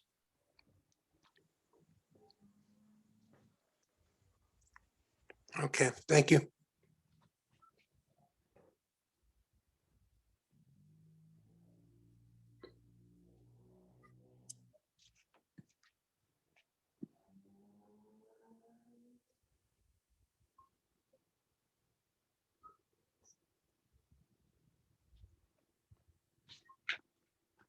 And I'll send everybody a link of Gary's YouTube channel.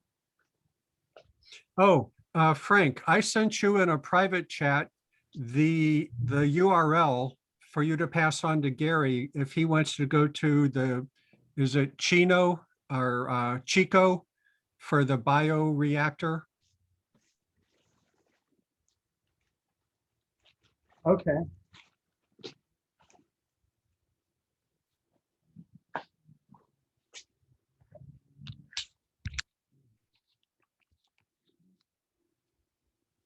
Yeah, CSU Chico.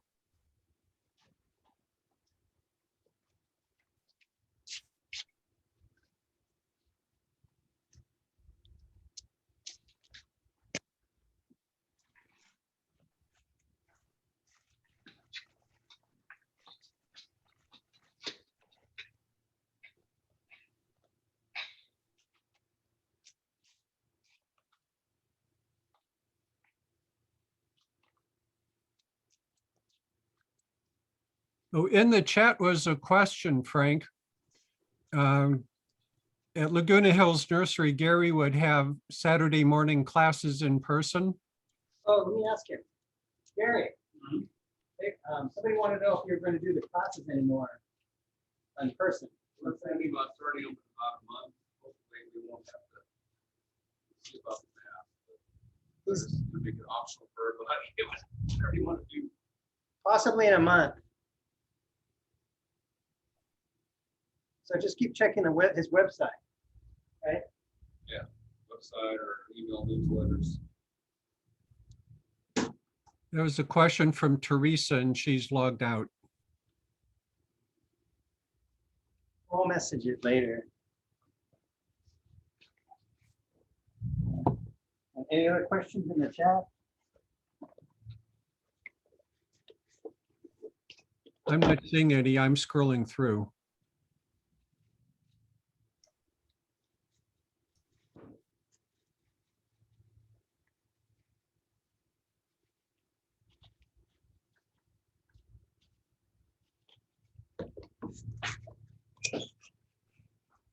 Most of the names of people I see logged in still are names I don't know, people I don't know.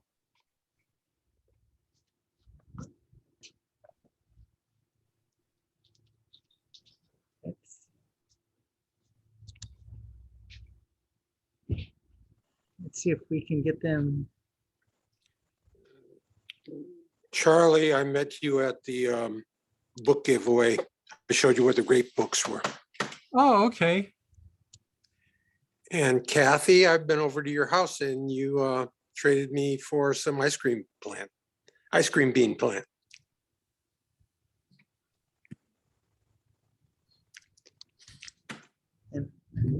Oh, yeah. Thank you, Ray. I would have given you an ice cream bean plant, but it grew too big. I had to cut it down. Ha! They grow easily, by the way, very easy. The ice cream bean do grow really, really easy. My plants are like 6 to 8 inch pods. They're relatively small, but I noticed that Trade Winds now has ice cream bean with the 2-foot pods. They have seeds available. And I just ordered one and it came, and I'm telling you, the seed was probably that big and it was sprouting in the vermiculite it came in. So. If you go to the Fullerton Arboretum, when there's a big tree in their tropical section, and if you can get, I don't know the time of year that it has pods, but you can get seeds easily for free just by picking them up off the ground. But you've got to be the right time of year, and I don't know when that is. Do you know what size the pods are? The pod? Mm-hmm. It's larger than a carob. P-O-D, right?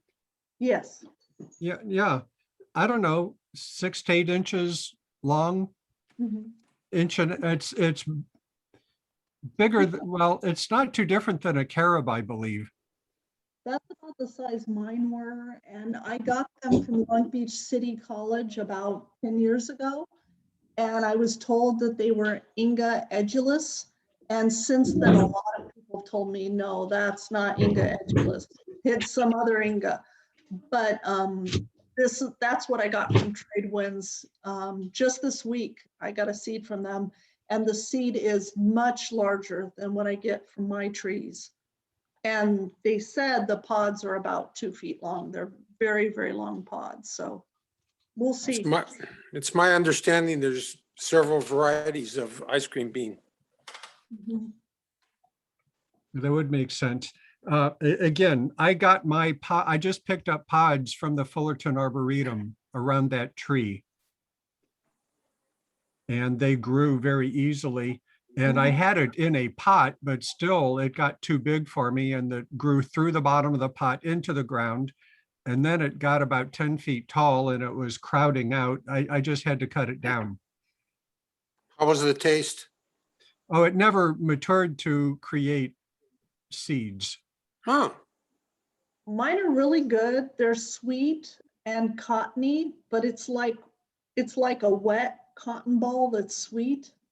I personally don't care for the texture too much, but I've had a number of people tried them and said, oh my God, this is amazing. This is better than I expected. And I'm like, well, I'm really happy. And they can take a pod home and it'll have 4 to 6 seeds in it that are sprouting in the pod. Charlie's right. They sprout up all by themselves immediately. And you can have a tree that's a couple feet high in just a few months. It doesn't take long. I wonder if it'll stand full afternoon sun. Where I live, it's scorching hot. Yeah, mine are in scorching hot heat, but my suggestion would be prune them really early because they grow so tall and straight, there's no shade. And then you can't reach the pods. The pods are really high up. They have to fall off the tree. So. I'm really envious of your coffee tree, Kathy. It's like totally awesome.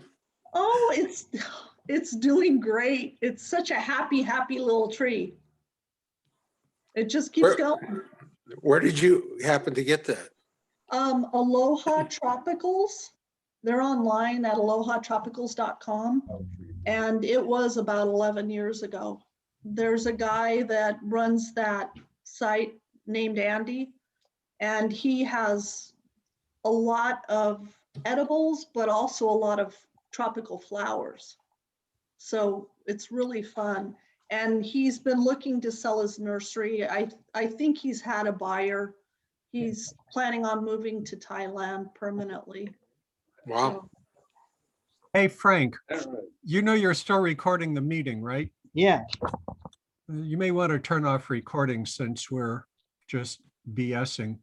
he's Yeah, gonna well, edit it too. I'm gonna let Kathy take over as host. So if you guys want to talk some more.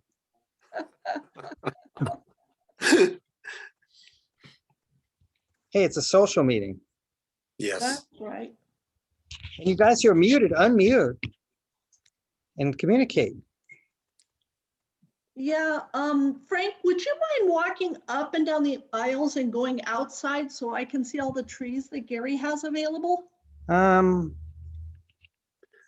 It's dark outside. Oh, I can't because everything's tied together here. I'm using the external webcam and the camera. I shut off the camera internally on the I laptop. understand. See? I was getting bit by mosquitoes, so I had to come in. See, you can see the computer and the computer and the computer. Nice. Well, we definitely need another meeting with Gary. We need to learn a little more like fertilizer. I see this, if Gary's close by, there's a 5-point star on the wall. In the far wall. Huh? In the Midwest, several years ago, it seemed like they were all over the place. People had them on barns and outbuildings. And I'm wondering, what the heck is that all about? 5-point star? You see it on the wall, the back wall. It looks like a starfish. Well, these were made out of aluminum. Well, this is metal, but I guess it's a starfish. The thing on the wall with the 5-point star, that's a starfish, right? Out of metal, the decoration? Yeah. Well, people in Missouri have them on their barns, and sometimes they're like 2 feet in diameter. Well, I gotta leave. Well, thank you, everybody. Yeah, but Thank you. that'll still be open. Okay, thank you. Take care, everyone. Bye, Kathy. Thanks. Bye, Charlie. Bye-bye. Bye, Ray. Bye. Bye-bye.